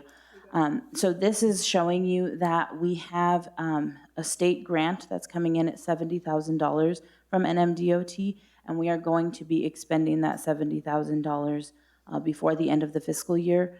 We have a match for this project. The match was already budgeted. However, due to the timing and when this was coming in, it did not get into the budget at the beginning of the year because we didn't have a signed agreement until after July 15th. And so this is just going ahead and adding this into the budget, which is required by law, by state statute, that we have any expenditures on the budget. Thank you, Tammy. I need a motion. I'll make a motion to approve resolution number 2022-04-02. I'll second. Thank you. Is there any discussion or questions from the governing body? Being none, I'm going to call for the question, call for the roll call vote. Trustee Pacheco? Yes. Trustee Benavides? Yes. Trustee Lewis? Yes. Trustee Radnovich? Yes. Great. Item 10, public hearings and/or applications for appeal.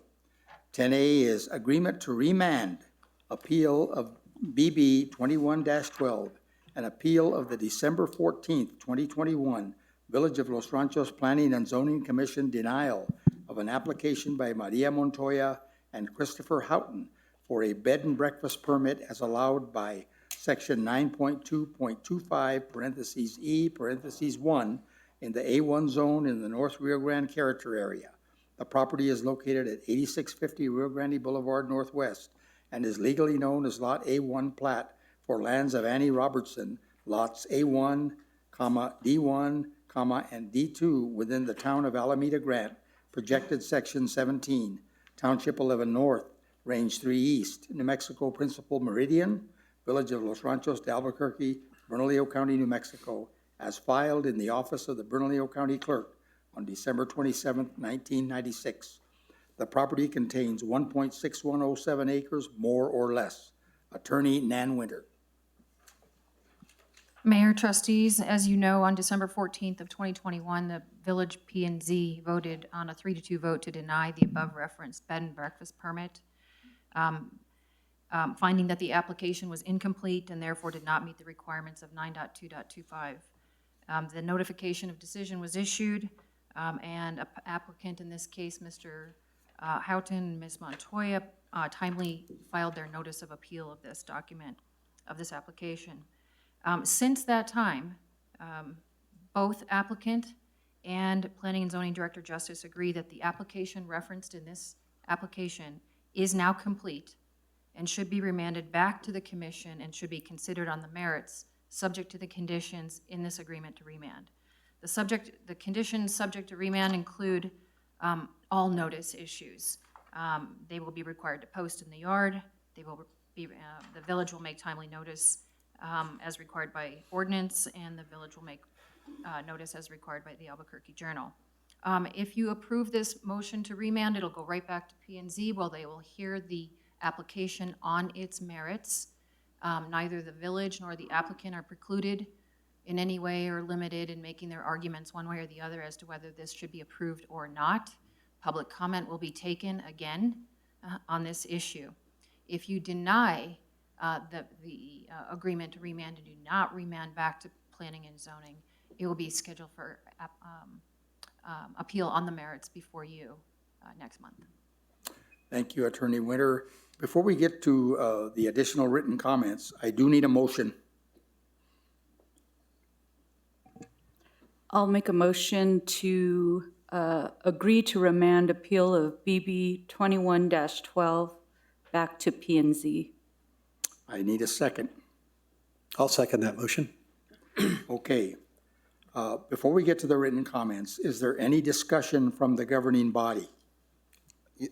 Yes, Mayor, I do need to recuse myself because I was on the Planning and Zoning at that time, and because of the judicial code, it's only proper that I recuse myself. Thank you. Any further discussion from the governing body before we get to the additional written comments? Not at this time. Okay. The clerk has received additional written comments from the residents that also submitted comments at the public hearing held on December 14th, 2021. Danielle, please go ahead. Thank you, Mayor. Mayor and trustees, I received 2 written comments. I'm going to go ahead with the first one. My name is Jacqueline Reedy. I reside at 8640 Rio Grande Boulevard Northwest, Los Ranchos, 87114. I am writing to express my strong opposition in allowing 8650 Rio Grande Boulevard to be used as a short-term rental in the village of Los Ranchos. This issue was previously raised when Maria Montoya and Christopher Houghton began, without the village's approval, listing and renting the guest house on Airbnb.com. The impact on our neighborhood was quickly noticed. I personally had guests of their rental walking into my yard in order to take pictures of my horse. They were politely asked to leave, but it was indicative of what I'm sure would be a frequent occurrence. A similar instance occurred with the renters of the main house during the pandemic. A guest of the home and her 2 children walked east on the road, and instead of stopping at the road's end, proceeded walking onto my property back to the horse stable. Unfortunately, I only saw this on my security footage when I was alerted due to the motion. The intrusiveness of constant hotel guests, coming and going from the house would be felt more so by the neighbors as opposed to the property owners.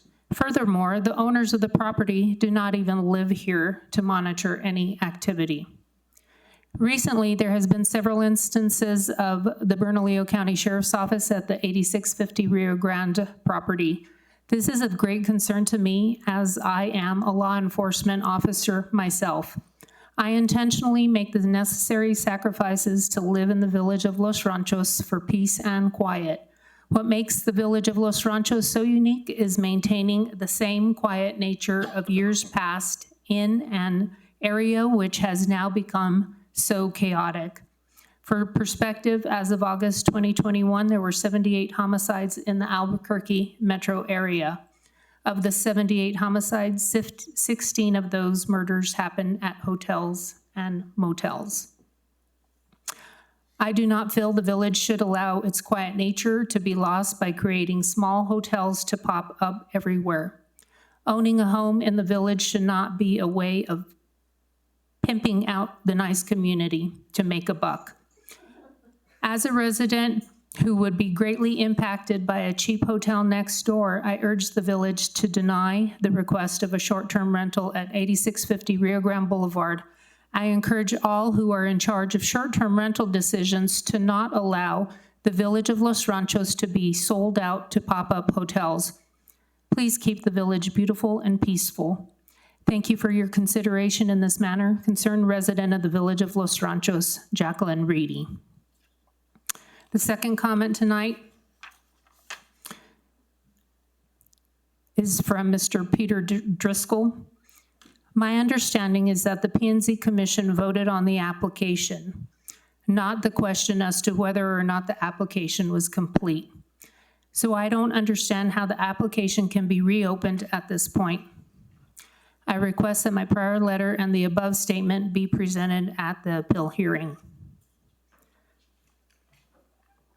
My wife and I live adjacent to 8650 Rio Grande, and our driveway borders the northern property line of 8650 near both the main house and the guest house. We have participated in all of the prior village hearings and appeals regarding the creation of a bed and breakfast at 8650 Rio Grande, either in the main house or the guest house. I remain opposed to bed and breakfast activity in either dwelling at 8650 Rio Grande. I have reviewed the 1214 Planning and Zoning Commission meeting minutes and viewed the relevant discussion online. I note that the motion to deny the permit was seconded and then carried. Chairman Seavey stated that the public hearing on item 4-D, the request by Maria Montoya and Christopher Houghton for bed and breakfast permit, was formally closed. The appeal focuses on the denial of a continuance. It appears to me that Mr. Houghton and Ms. Montoya were offered every opportunity to submit a timely application, but continued to submit an incomplete and confusing application. The village staff bent over backwards to accommodate the applicants, who were nevertheless unable to complete the process. The appeal only continues the legalistic obfuscation and confusion generated by all of the previous filings and arguments made by Mr. Houghton and Ms. Montoya. After reading the appeal twice, I am still not clear if the appeal is of the denial of a continuance or of the denial of the B&B permit.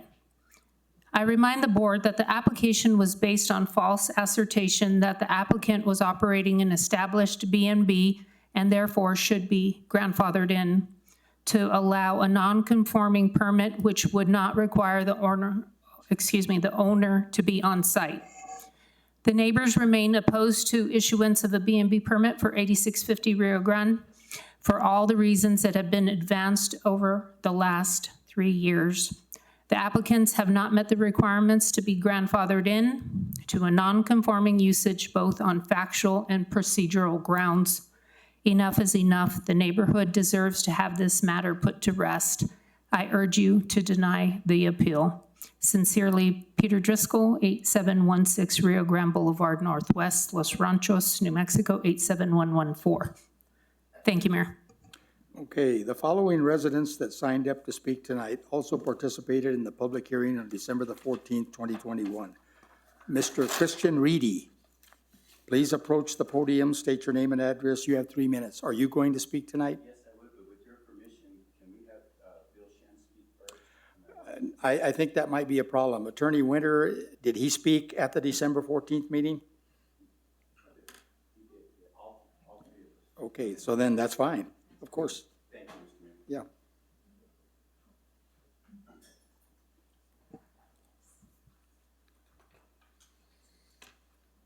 Yeah. Mr. Shen, please state your full name and address for the record, please. Okay, my name is Bill Shen. I'm living 8646 Rio Grande Boulevard. I'm directly south of 8650 bed and breakfast application in question. I come to this meeting basically expecting that the appeal will be reviewed. I understand we're not trying to relitigate this. We're going to go over the fact and the argument about the presentation that was in the P&Z meeting. But what I heard is we're going to do this remand decision. Something happened.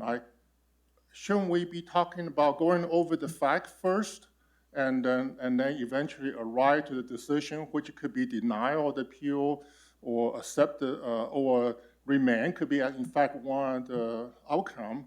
But I did not hear the argument. You seem like I slept through this part. Don't we have a sort of open meeting act where this type of discussion need to be presented to the people involved? So I don't understand how do we jump from appeal to remand. That's something's missing here that I'm puzzled over that. Well, we can't comment on that because you're doing public comment. So once the public comment has been given to the Board of Trustees, then they're gonna have a chance to deliberate, and they can start to open the discussion, and they can say whatever they want at that point, okay? Continue, you have a few more minutes. All right. I felt this particular application is that grandfather in of this application where they could be absentee landowner was particularly odious to me. Because that means there are going to be a lot more people living there, and there's going to be rental there.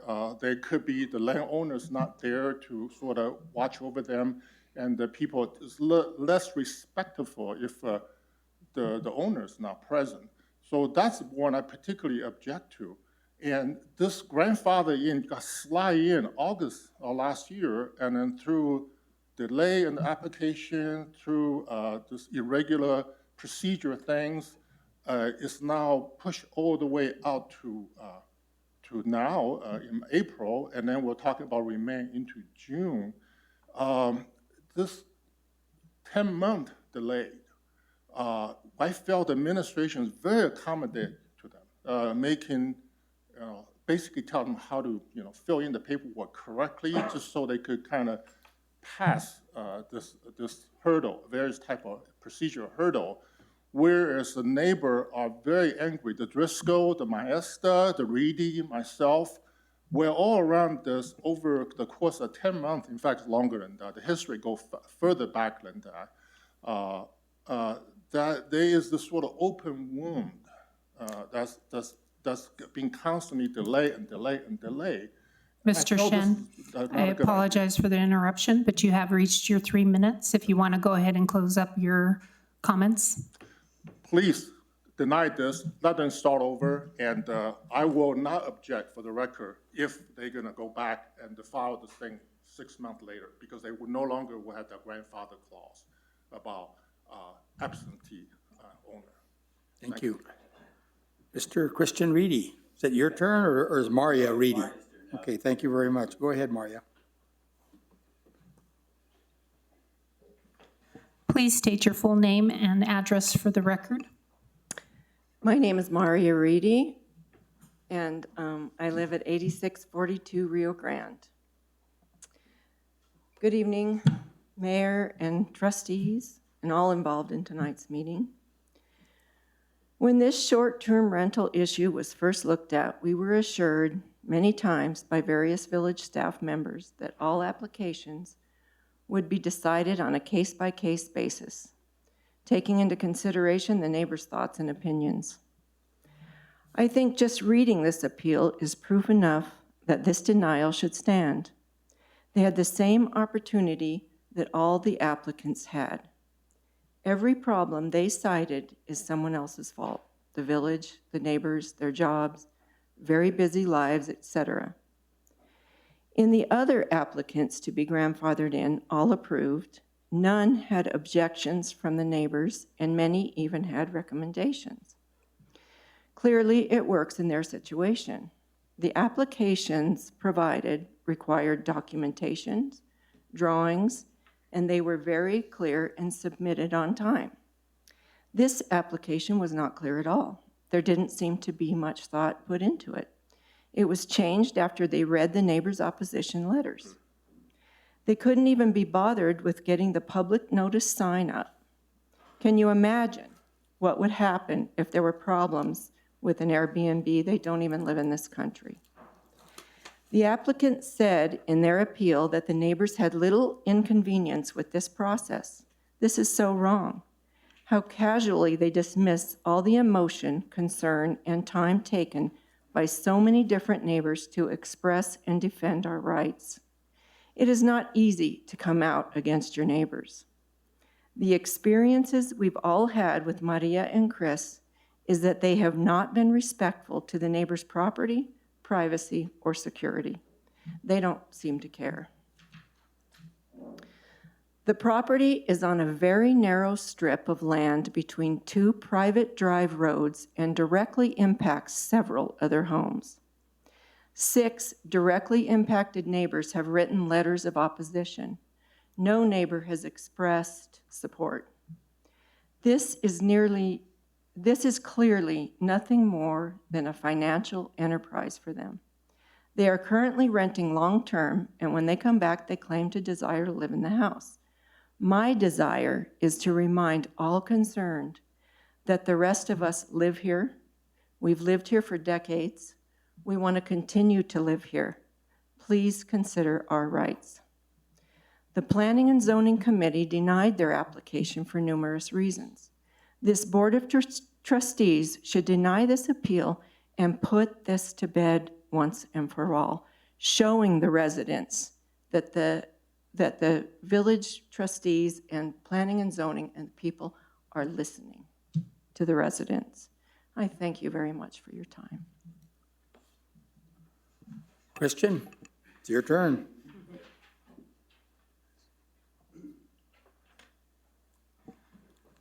If you would, please state your full name and address for the record, please. My name is Christian Reedy. I live at 8642 Rio Grande. Mr. Mayor and trustees, thank you for your patience. I just didn't want to be redundant in some of the things that are said. I'd like to wish everybody here tonight a blessed and joyful Easter season coming up. I feel it's sufficient to state that I concur with all the previously mentioned objections. I don't wish to be redundant. Our neighborhood was forced to endure a lengthy, hotly contested debate over the short-term renting of the guest house at 8650. Much discussion between the neighbors, the Planning and Zoning Commission, deferrals, appeals to the Board of Trustees, deferred decisions, and even appeals all the way up to the New Mexico State Court of Appeals. But at last, we put this contentious issue behind us. The long-established village code upheld no renting of a guest house. The application before you now, BB 21-12, submitted on 10/6 of 21, initially requested to be grandfathered to rent both dwellings at 8650 as remote off-site short-term rentals. This tore open that fresh wound of the guest house battles, gushing out all that old emotion and frustration of that recent ordeal. So understandably, we all responded. After reading these responses, the applicant requested a November deferral. The applicant essentially retakes control, modifies the application, and again submits it for consideration at the December Planning and Zoning meeting. At this point, however, the applicant had failed to provide sufficient required documents and failed to follow standard protocol for public notice. These shortcomings were their own responsibilities. No other person or entity or village had failed. This, of course, resulted in a recommendation for denial from the director. During the discussion, the reasons for not posting correctly and a request for an additional deferral, in my opinion, were not justified or deserved. The commissioners apparently agreed. Having been a part of this and reading the appeal several times lead me to my concluding thoughts. This property has been ground zero, initiating the village's short-term rental discussions and resulting regulations. I feel the village has acted prudently, providing structure and regulation and a generous grace period. The village asked for public comment and input, and we personally have provided suggestions and feedback during this period, and I appreciate that opportunity. I also strongly feel the confusion and unnecessary turmoil surrounding this application lands at the feet of the applicants. The picture that is painted in the explanations of the appeal is one of an overwhelming complexity. I can't imagine balancing the requirements of 2 professional careers with those required hours of service and a growing family of 3 spread over 2 continents. Clearly, they are busy. Evidently, they are too busy to license and operate a short-term rental.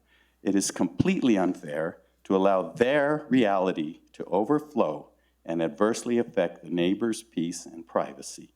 It is time we move past ground zero. I thank you very much for listening. Thank you. The floor is now closed for comments. Trustee Benavides has recused himself. Do the other trustees want to comment or discuss this matter any further before I call for the question? Mayor, I think I do need to speak up here, and I probably need Attorney Winter's advice. I believe I was sitting on planning and zoning way at the front of this. So I'm not, do I need to recuse myself since I was a part of planning and zoning at that point? Mayor, trustee, no. There was an application made several years ago. Right. It was appealed to BOT, then appealed to State District Court. That's the process that you were involved in back in the day. This is a different application, different issue. Okay, thank you. I mean, same request. Right. Different application. Okay, All right. thank you. Any other discussion from the other 2 trustees? Yeah, I feel like I need to comment on this. It is my understanding that the application that came before the P&Z in December was not complete. Is that correct? Mayor, trustee, yes, the actual notice of decision clearly indicates that the only reason for denial was because the application was incomplete. So I empathize very much with the neighbors who have spoken here tonight. I have been involved with this decision and this issue going all the way back.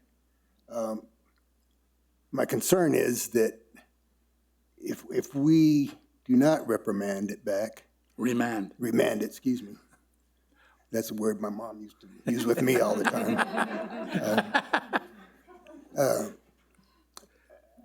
I don't feel like it's going to get it put to bed, because I think it's going to open a door for them to come forward and say, this application wasn't complete, it should have never been on the docket, and so it's not going to, whatever we decide is not going to put it to bed.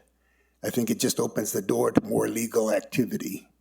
And if I'm understanding that correctly, then I think the proper thing to do, in my opinion, is to remand it back so that it can go through the correct process, in that P&Z will review it. I'm assuming however it comes out, it could very well become appealed to us, that it's all standing on the application itself, and not that it was an incomplete application that should have not been on the docket at that time. Am I understanding that correctly? Mayor, trustee, you have articulated my exact concern, is that if we do not remand it, now that everyone is in agreement that the application is complete, more legal activity will ensue. So All the comments we heard this evening are still ripe. They are still available to each of the neighbors. They will get to make these comments, and they will present them to P&Z.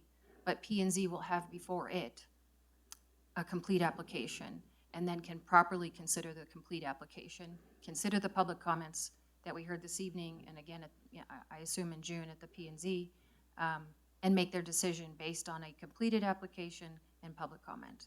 But right now, we have a denial based on an incomplete application. So, again, I'm very empathetic to the neighbors and their comments. I think what I heard in a lot of the comments is this has been very confusing, and I think that just opens the door. And so I guess my feeling would be to remand it so that it can be a completed application, that there isn't any other excuses. If it gets voted down or doesn't, or if it comes to us on appeal, it's not confusing issue because it's the issue of an incomplete application versus a complete application and the process there. So that's the direction I think we need to go.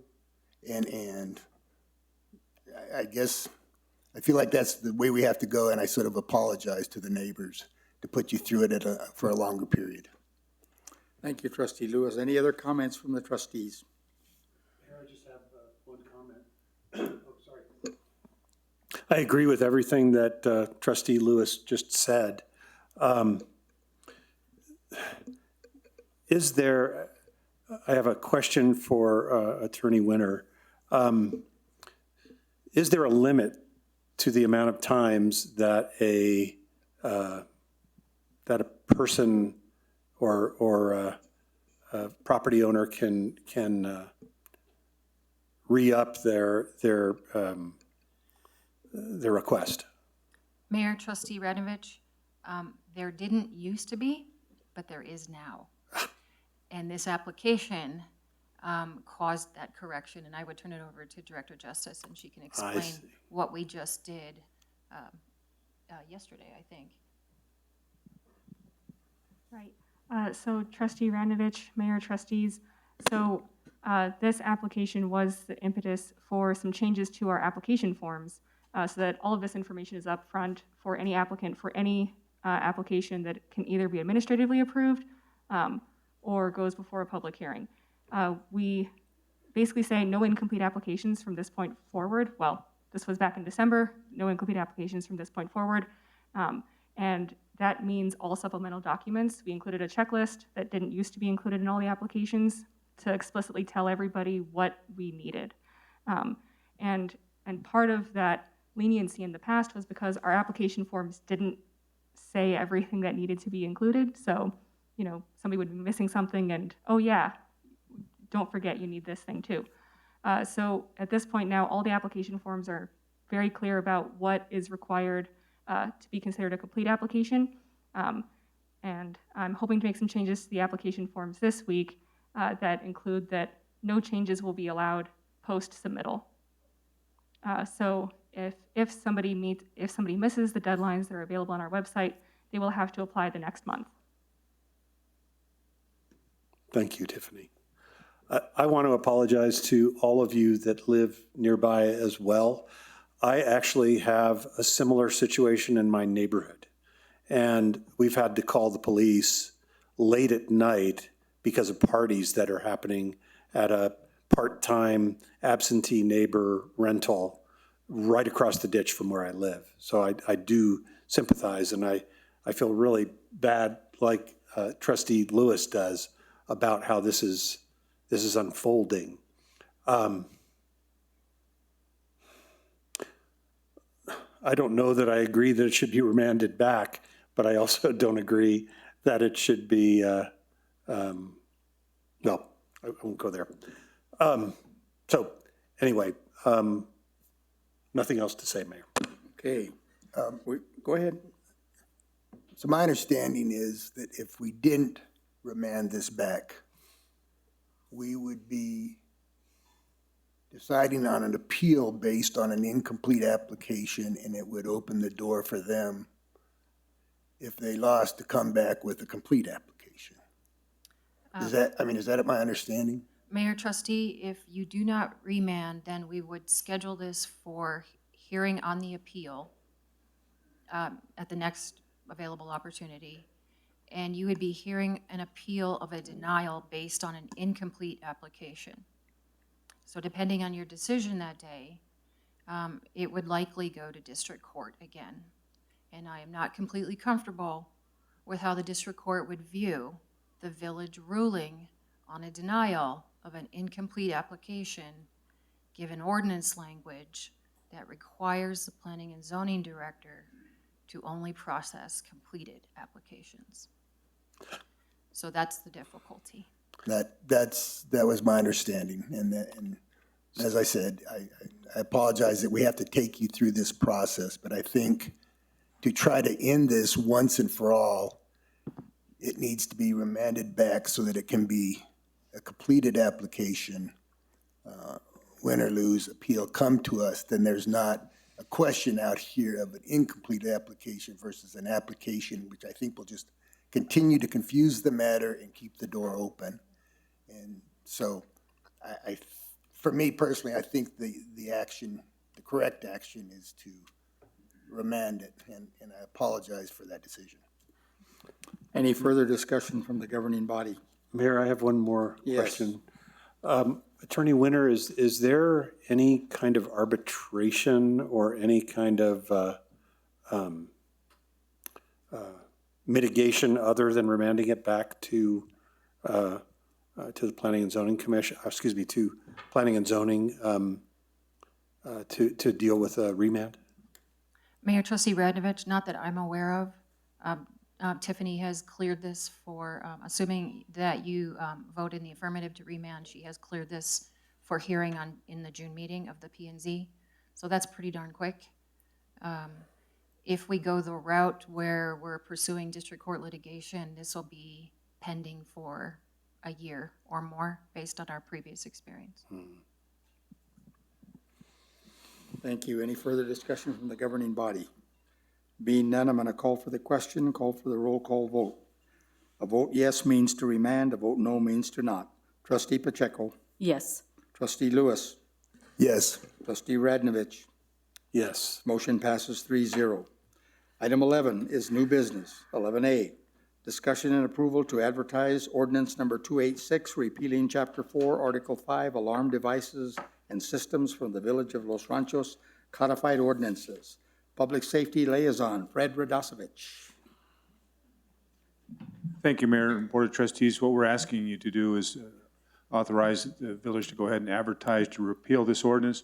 Let me give you a little background on the ordinance. Back in the 1990s, thousands of communities throughout the country passed these types of ordinances because a lot of people were putting in alarm systems. It was taking a lot of time from law enforcement and fire to responding to false alarms. So they passed all these ordinances and started requiring homeowners, business owners to register their alarms with the municipality, the police department, or whatever. The village passed this ordinance, and to my knowledge, they have never set up the mechanism to register alarms. Plus, we don't have the ability to track them because it goes through Bernalillo County. So every so often, the village will get somebody to come in and say, I'm here to pay my registration fee for my alarm ordinance. And Tiffany looks at everybody and we go, we don't have a mechanism in place. So we discussed it at length, and we feel the best thing to do is just to repeal the ordinance. It's never been utilized in 30-some years. Actually, the alarms have come a long ways since they first came out in the 1990s. False alarms are very minimal at this point now. So there's really no reason for the village to have this on the books anymore. So that's what we're asking to advertise, is to repeal the entire ordinance. Thank you, Fred. I'll stand for any questions. Before we get to questions, I need a motion. I would make a motion to repeal ordinance number 286. Is that correct? Yes. I'll second. Thank you. Now, is there any discussion from the governing body? Is there anyone from the public? Mayor. Go ahead. We need to make the correction on the motion is to advertise. So Trustee Lewis, if you don't mind. Okay. I will amend my motion to advertise ordinance number 286. Thank you. Senator, Trustee Pacheco, I'm sorry. Second. Thank you very much. Now, is there any discussion from the governing body? Being none, is there anyone from the public wishing to speak on this matter? If so, please approach the podium, state your name and address. You have 3 minutes. There's no one. I'm going to call for the question, call for the roll call vote. Trustee Pacheco. Yes. Trustee Benavides. Yes. Trustee Lewis. Yes. Trustee Radnovich. Yes. Item B, Thank you. discussion and approval to advertise ordinance number 287, an ordinance amending the 2013 codified ordinances of the Village of Los Ranchos de Albuquerque, Chapter 3, Business Regulation, Article 3, Franchise Agreements, Section 3, to incorporate a new franchise agreement with New Mexico Gas Company, Inc., repealing ordinance number 141, PNM Gas Services of New Mexico Municipal Franchise Ordinance, enacted July 10th, 1996. Attorney Nan Winter and Administrator Ann Simon. Nan, go ahead first. Mayor, trustees, the village has been working on the renewal of 4 or 5 different right-of-way agreements with the basic public utilities locating their facilities in the village right-of-way. This is the first one you'll see. This is New Mexico Gas. It had expired, and we recently renegotiated this right-of-way agreement. It's called a franchise, but it's generally speaking a rental agreement or an easement. It looks and provides very similar provisions with respect to the agreement that just expired. We did update 2 provisions in this agreement, however. The big issue that I think, got in this agreement is gas company's recognition of 4th Street as a moratorium street. If you recall, we developed a new ordinance that called 4th Street a moratorium street and pretty much forbid any public utility from tearing it up in the next 5 years. So that ordinance is now expressly recognized in this new draft ordinance. The other thing we did in this agreement was we upped the compensation. So your rent used to be 2% of gross receipts received by gas company from services they provided in the village. We moved that up to 3%. So a good chunk of change. Related to that, the price of gas has gone up. Natural gas is up. So you will probably see more than just the expected 2 to 3% bump, given what we think, in my other work at the firm, we track energy pricing. So I expect that you'll see revenues, increased revenues associated with the energy pricing issues coming in this summer and fall. So we're just asking to advertise. This is a different creature. It's an ordinance for a franchise, which means it has to be published twice, but we are asking to advertise the first time. We also expect that this will be a template for the Public Service Company of New Mexico franchise, which we are negotiating, and we're hoping this will move PNM along. I stand for questions. Attorney Simon. Yes, Mayor, trustees.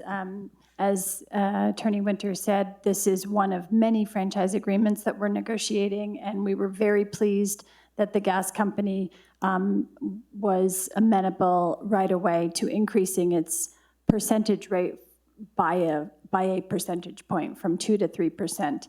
And we do hope that provides a little leverage on PNM, who has been, up to this point, a little hard to get to the table. We have a couple other franchise agreements, but we were very happy to get this one before you today. Thank you, Administrator Simon. Before we get to discussion from the governing body, I need a motion. May I ask a question, Mr. Mayor? Of course. Can we motion to advertise this ordinance twice, or do we have to do it just once now and then we'll do it again? Mayor, trustee, I think your policy is to do a motion first to advertise.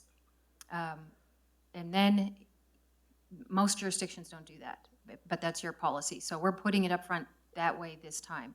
State law requires that it be published twice. I do not think that I have to come back with another Oh, okay, agenda item saying, hey, publish again. okay. It's just state law that you publish these particular types of ordinances twice. So respecting your process, which is request to publish, we'll do that, then we'll publish twice. Okay. I need a motion. I'll make a motion to advertise ordinance number 287. Need a second. Yeah, I'll second that. Now, is there any discussion from the governing body? Yes, if I can go first. So raising the amount of revenue from 2% to 3% that comes to the village is a significant increase. Is that consistent with other municipalities? How does it compare? I don't know who wants to take that, whether it's Ann or. Mayor, trustees, I've been working on franchise agreements for 25 years. I did most of the franchise agreements for the city of Albuquerque, probably a dozen other municipalities and counties in the state. Bernalillo County just signed 2 3% franchise agreements with P&M and Gas Company a couple years ago. That's something that came through my office. The Albuquerque-Bernalillo County water utilities at 4%, which is probably the highest, but Albuquerque-Bernalillo County Water Utility Authority is a different creature. CenturyLink is less than 3%. Most of the old 25-year-old agreements like yours, most of them are at 2%. We have to push pretty hard to get the 3%.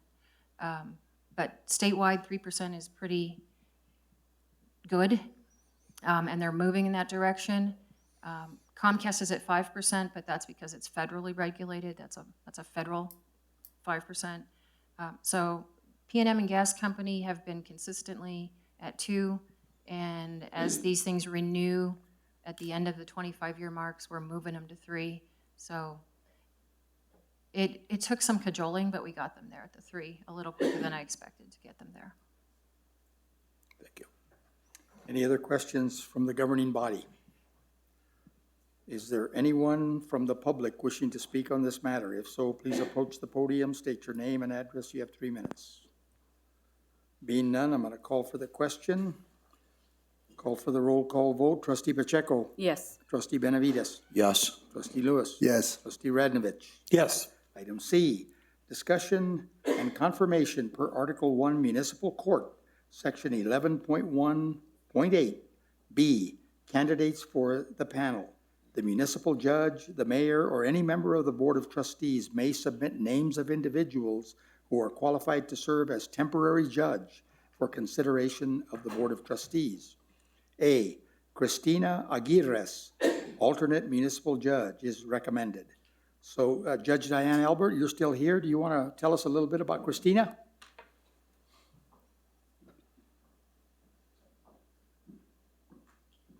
Thank you, Mr. Mayor and trustees, for giving me the opportunity tonight to express my strong support for the appointment of Christine Argaiz for alternate municipal judge. I've known her for many years, and she is very experienced. She has been introduced to Clerk Maxine Baca as well, and we believe that she would be an outstanding addition to our team. And she has, I'm a lawyer, but I do patent prosecution, so she has a lot of experience to help with the procedure of the municipal judge. So I would ask you to appoint her tonight to alternate municipal judge, because I do travel or get ill or something, and we have to give notice for the trials and the arraignments several weeks ahead of time and so on, so she would be available. She's lived in the village for many years and is very familiar with the village as well. So I think very highly of her. Thank you. Thank you, Judge Diane Albert. I certainly recommend her confirmation as well. So before we get to discussion from the governing body, I need a motion. Yeah, I'll make a motion to approve the confirmation of Cristina Argaiz as alternate municipal judge. I need a second. I second. Is there any discussion from the governing body? I just have one question. I want to make sure we get pronouncing your last name right, so. Aguirres. Correct, it's Argures. Aguirres, okay. yes. All right. I was a little hesitant to make the motion because I didn't know how to pronounce your name correctly. Thank you. I have a question, Mayor. Go right ahead. Has the village ever had an alternative judge before? Yes, absolutely. Always. I was appointed, I don't know, last year? I think it was last I year, but we elected had the one judge before. in November, Good. but I was appointed a couple months before This is that not a new procedure. on the recommendation of Judge Maw at that That's correct, time. yeah. Thank you. Thank you. It was just a question. Okay. Any other discussion from the governing body? Is there anyone from the public wishing to speak on this matter? If so, please approach the podium, state your name and address. You have 3 minutes. Being none, I'm going to call for the question, call for the roll call vote. Trustee Pacheco? Yes. Trustee Benavides? Yes. Trustee Lewis? Yes. Trustee Radnovich? Yes. Christina, you have been confirmed as the ultimate judge. Thank you very much. We are now at item 12, trustee informal discussion. Roundtable discussion is informal. The Board of Trustees will take no official vote or other official action. Trustee Pacheco. Thank you, Mayor. A few things. My husband and I were at a local restaurant not so long ago, and there was an older gentleman that began to choke. And it was a really scary thing. We were like the only other people at the restaurant. So my husband performed the Heimlich maneuver on him and actually got him to stop choking. Which then, and I'm not saying it to brag about my husband, I'm proud of him for doing that 100%, but the reason I bring it up is right in this room, probably 20 years ago, there were CPR classes held. And I would like us to consider that again, maybe when we open our new community center. I just feel it's important that the community have access to learning those type of skills. And I don't want to say just because we have a older community here, but it's probably a good thing that we all know what to do in a circumstance like that. So I just wanted to bring that up. Mayor, I also wanted to ask about the blessing of the water. I know this year especially is a critical one for water, and I didn't know if we were going to move forward with that or not. I was told by Our Lady of Guadalupe Church that Father Holiday didn't want to talk until after Easter. Okay. He's very, very busy. But next right. week, I will be talking to him. Thank you. I just don't want to see that tradition go away. No, it's not. And then lastly, I just want to make a comment on social media. It appears that there was some social media posts this past week that brought about a lot of negativity, and it saddens me, you know, that we're at that point where social media is just providing a lot of negativity, and it can be used for so much positivity, but we for some reason are finding ways to use it for the negative. And I would just like to encourage that if we're going to put something on social media, that we put both sides of the story. You know, if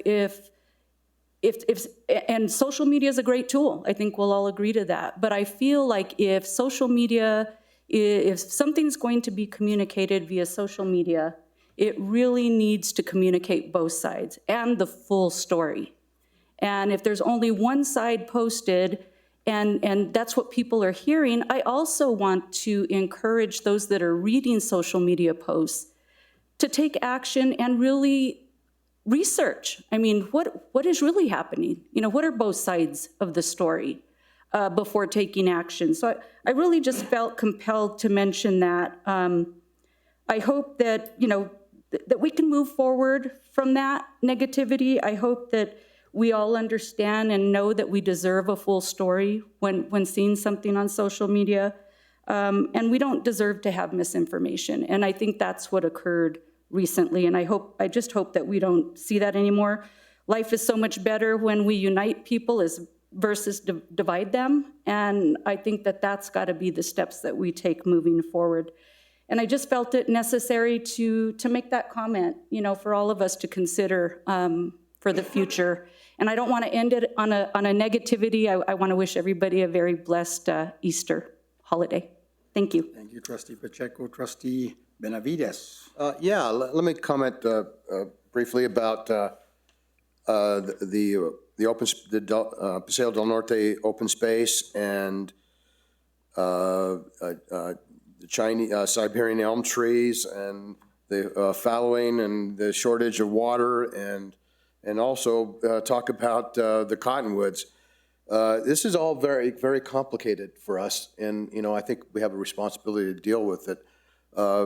We do need expert opinions on this, and there's a shortage, and we're all gonna feel the squeeze somehow. I think it might be wise to invite somebody that's a professional, maybe from New Mexico State. I know we had a speaker, Catherine Jackson, here at our January meeting that mentioned New Mexico State person, Marissa Thompson, as someone that could talk to us about the mistletoe, which we haven't even talked about much at all, and saving the trees. I'm not a big fan of elm trees, but I got to tell you, public comment matters. When I moved to the village some 38 years ago, I got rid of my 5 huge elm trees. And then I tried to talk my neighbors into doing the same thing, and they said, well, that tree took forever to grow, and it's like, it's tall. And I thought, well, they do have a good point. We need to come up with a plan and consider the new person that's going to lease the farmland, because elm trees do take water, and they're going to compete for the water that might be used for farming whatever we want to farm. So it is very complicated, and it also competes against the cottonwoods, which are much more important to me. There are some wells on that particular piece of property, so I don't know if we can somehow utilize those wells. Well, the wells, as I understand it, can be used to water the wildlife area. So I don't know that that's a problem per se. Is it, Administrator Simon? Let's talk about that, because we did discuss that a little bit a few months ago. Mayor, trustees, I'm not sure if I have all the answers, but it's my understanding that well can be used in the area where it's located, and I don't believe the cottonwood trees, which are further west towards the clear ditch, would be accessible, but we are open to digging tree wells and hand watering. Go ahead. Yeah, well, I never thought I would make an argument for saving any elm trees, but, again, public comment matters, and if that's the approach that this governing board decides to take, I guess you could water those trees with well water as well, if you so desire. May I offer a comment on the elm trees? I've lived on my property for 37 years. I've got a spectacular cottonwood tree, and I have 6 elm trees. And I killed 3 of them. I took them all the way down to their roots 3 years ago. They grew back. But the fundamental thing to remember is I have never watered any of those trees in 37 years. They've never been watered. The roots are down in the water table, which is 14 feet below the ground. And that's how these trees are surviving. But that being said, it's my understanding that Middle Rio Grande Conservancy is going to work with us, and we can actually water the trees if that's something that we all feel we need to do. Okay? That's it. Thank you. All right. So, Trustee Lewis. Okay, thank you, Mr. Mayor. First of all, I do want to mention mistletoe. I do think that's an issue. I think it's a very valid issue for us, and I just want to encourage us not to let that fall through the cracks. Yes. I'd be very interested in being involved in trying to come up with some kind of program. As I look around, it seems like most of it's in the village. You can sort of go south on Rio Grande and you get out of the village and there's not much mistletoe. So Go to my house. Yeah. Everywhere. So yeah, I just think it's something I don't want to see us let it go. Okay. Secondly, I just want to make a comment I've heard some people lately talking about reopening the idea of having our own police force. And I've been around this issue for years now. And you know, I sort of went down that same road when I was new. And I just want to point out that it was shown to me back then, and I don't want to, if that's something we want to pursue, let's pursue it, but I don't think it's something we should take the time on, because it was presented to me that when you have a police force of 3 or 4, one guy's down in court in town and one guy's sick, and all of a sudden you don't have a police force. And it was shown to me the benefits of working with Bernalillo County. Oh my gosh, I mean, it's so economically feasible for us, and we have such a good relationship with them that I just wanted to point that out as people sort of keep throwing this issue around and I hear about it here and there. I'm just sort of going, man, I went down that road myself, and I got convinced that we have a real bargain here and a real opportunity to have much better public safety using Bernalillo County. I concur. So something I just wanted to throw out there. The last thing I wanted to bring up, and sort of for our new trustees, last year, it was Sandra and I that did it, but we set up a booth at the growers market, and we had a little banner that said, meet your trustee or have coffee with your trustee. And we sort of did it maybe once a month, 8:30 or 9 o'clock, for about 2 hours. And I would like to see it come back bigger and better. And I think one of the things to make that work is for us to get together somehow and start putting together a calendar. Hey, I'll take that weekend, and nobody's going to take that weekend, and I'll take this weekend, or we'll both be there. But I would really, the season's upon us, and I would like us to get out a calendar among us trustees and figure out how to, and it's completely voluntary, but, It's fun, though. It's fun. It is fun. It is fun. And I think people were, most of the time they would walk completely around us because they thought it was a political stand. And then some of them would venture in and take that chance, and we had great conversations. So I really want to encourage everybody to somehow, I don't know, work through somebody at the village or somebody to start coordinating a calendar and see if we can get it put together. So, Thank you. Any other that's all I have. comments? Okay, Trustee Radnovich. Trustee Lewis, was there a target and balls at a pool underneath the trustees? I'm not sure. It sounded kind of like it might have been like guarantee that. I wanted to thank the New Mexico Municipal League and Danielle pushing me to go to the Municipal League. Molly. MOLI. That was one part of it there. I think that was a really great thing, and I appreciate the village sending me, and learned a lot. And I would actually even recommend that, because different things get brought up every year, there's a lot of great discussion, that trustees that have been here a while could get a refresher course. And I and need the to mayor. get one too. Yeah, that's true. The other thing was about social media. I may have missed something. Was this on Facebook? Since this is discussion, I'm discussing. Is it something too egregious to bring up at the meeting tonight? Oh, it was brought up tonight. The following. Oh, that. Oh, That was on social media. Okay, got it. Speaking of which, you do have an expert here. I'm a landscape architect. I worked at Yanamoto's for 5 years before Paseo del Norte got built back in the 70s. And I've been in this business for a long time. So I know a lot about trees. I know a lot about shrubs, and I know a lot about landscaping. Wonderful. So happy to supply any knowledge that I have. I have a question for Tiffany, I guess. And I'm just not remembering very well the overall layout of the village from this perspective. Is there a park north of Paseo del Norte in the village of Los Ranchos?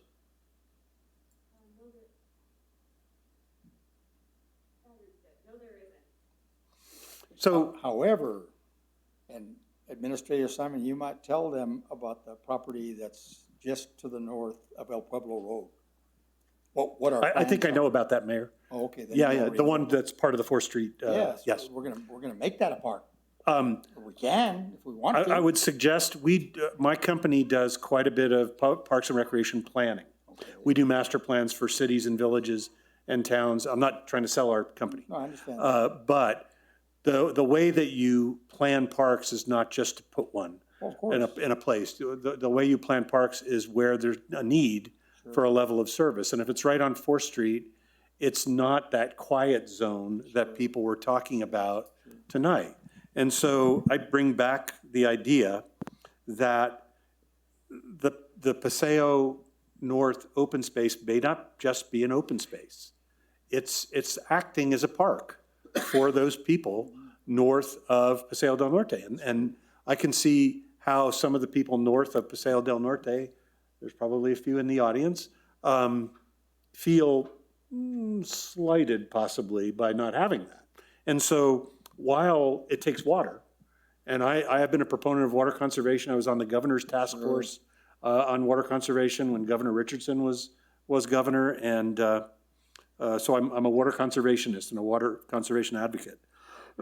But I think there is something more than just fallowing going on here. And it's about that being parkland, not about it being just open space. And I will also say that while Siberian elms, not Chinese elms, Siberian elms aren't the best tree because they do send seedlings out and those masses of seeds that are so hard to clean up and everything, they do provide habitat and shade. So they do offer something. It takes a little more work because of the way they grow and they don't use much water.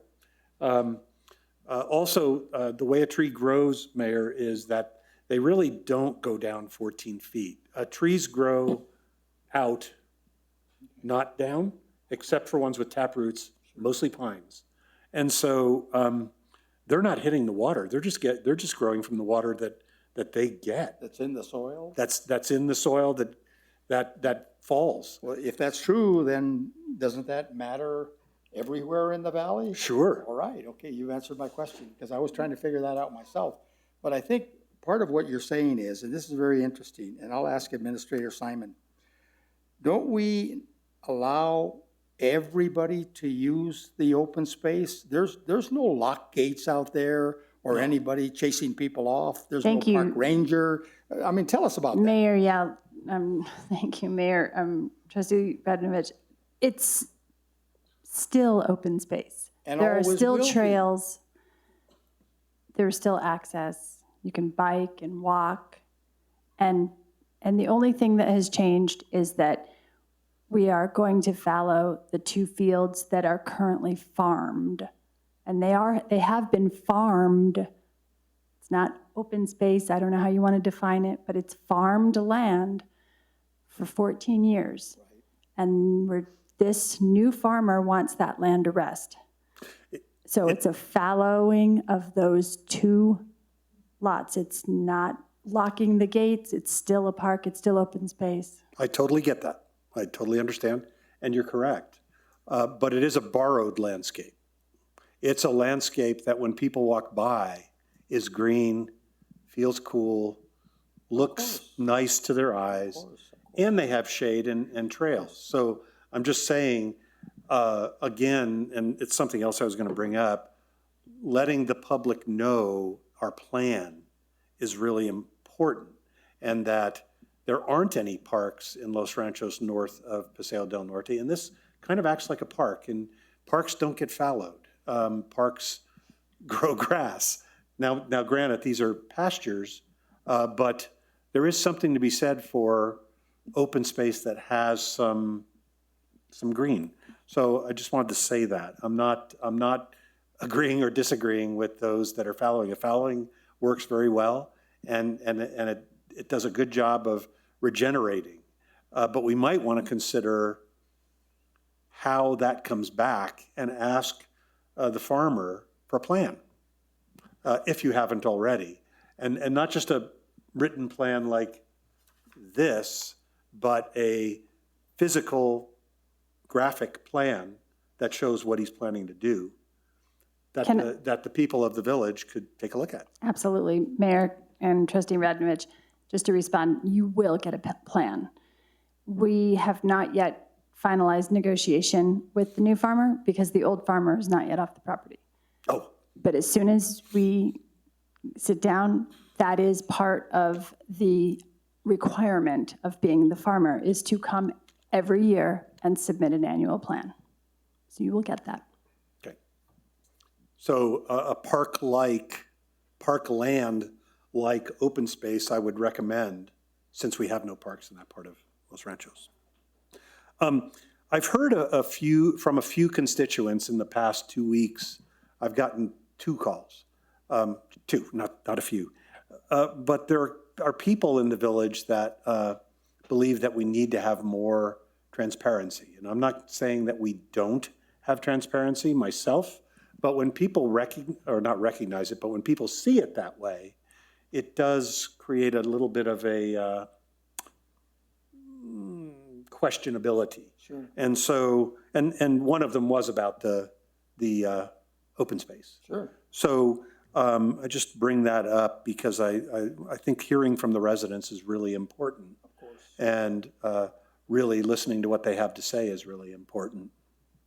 The last thing I wanted to say is we had a great strategic meeting. I think JT was talking about that in the beginning of our meeting tonight. Yes. And I wish more of the public would have come to that because it's open to the public. So the next time we have it, which unfortunately is 2 years from now. No, we can have one next year. So I would invite the public to come because it's a real eye-opening kind of experience for everyone and a really good way to understand where elected officials want to go with the village and what we are doing for the public, for our residents, and what we think is important.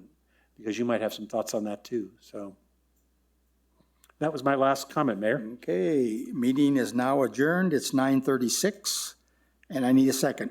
Second. Okay, everybody have a wonderful Easter. Oh, you too. Oh, goodness. See you at the Easter egg hunt, Mayor. Yes, I hope so. No, I'm looking forward to it.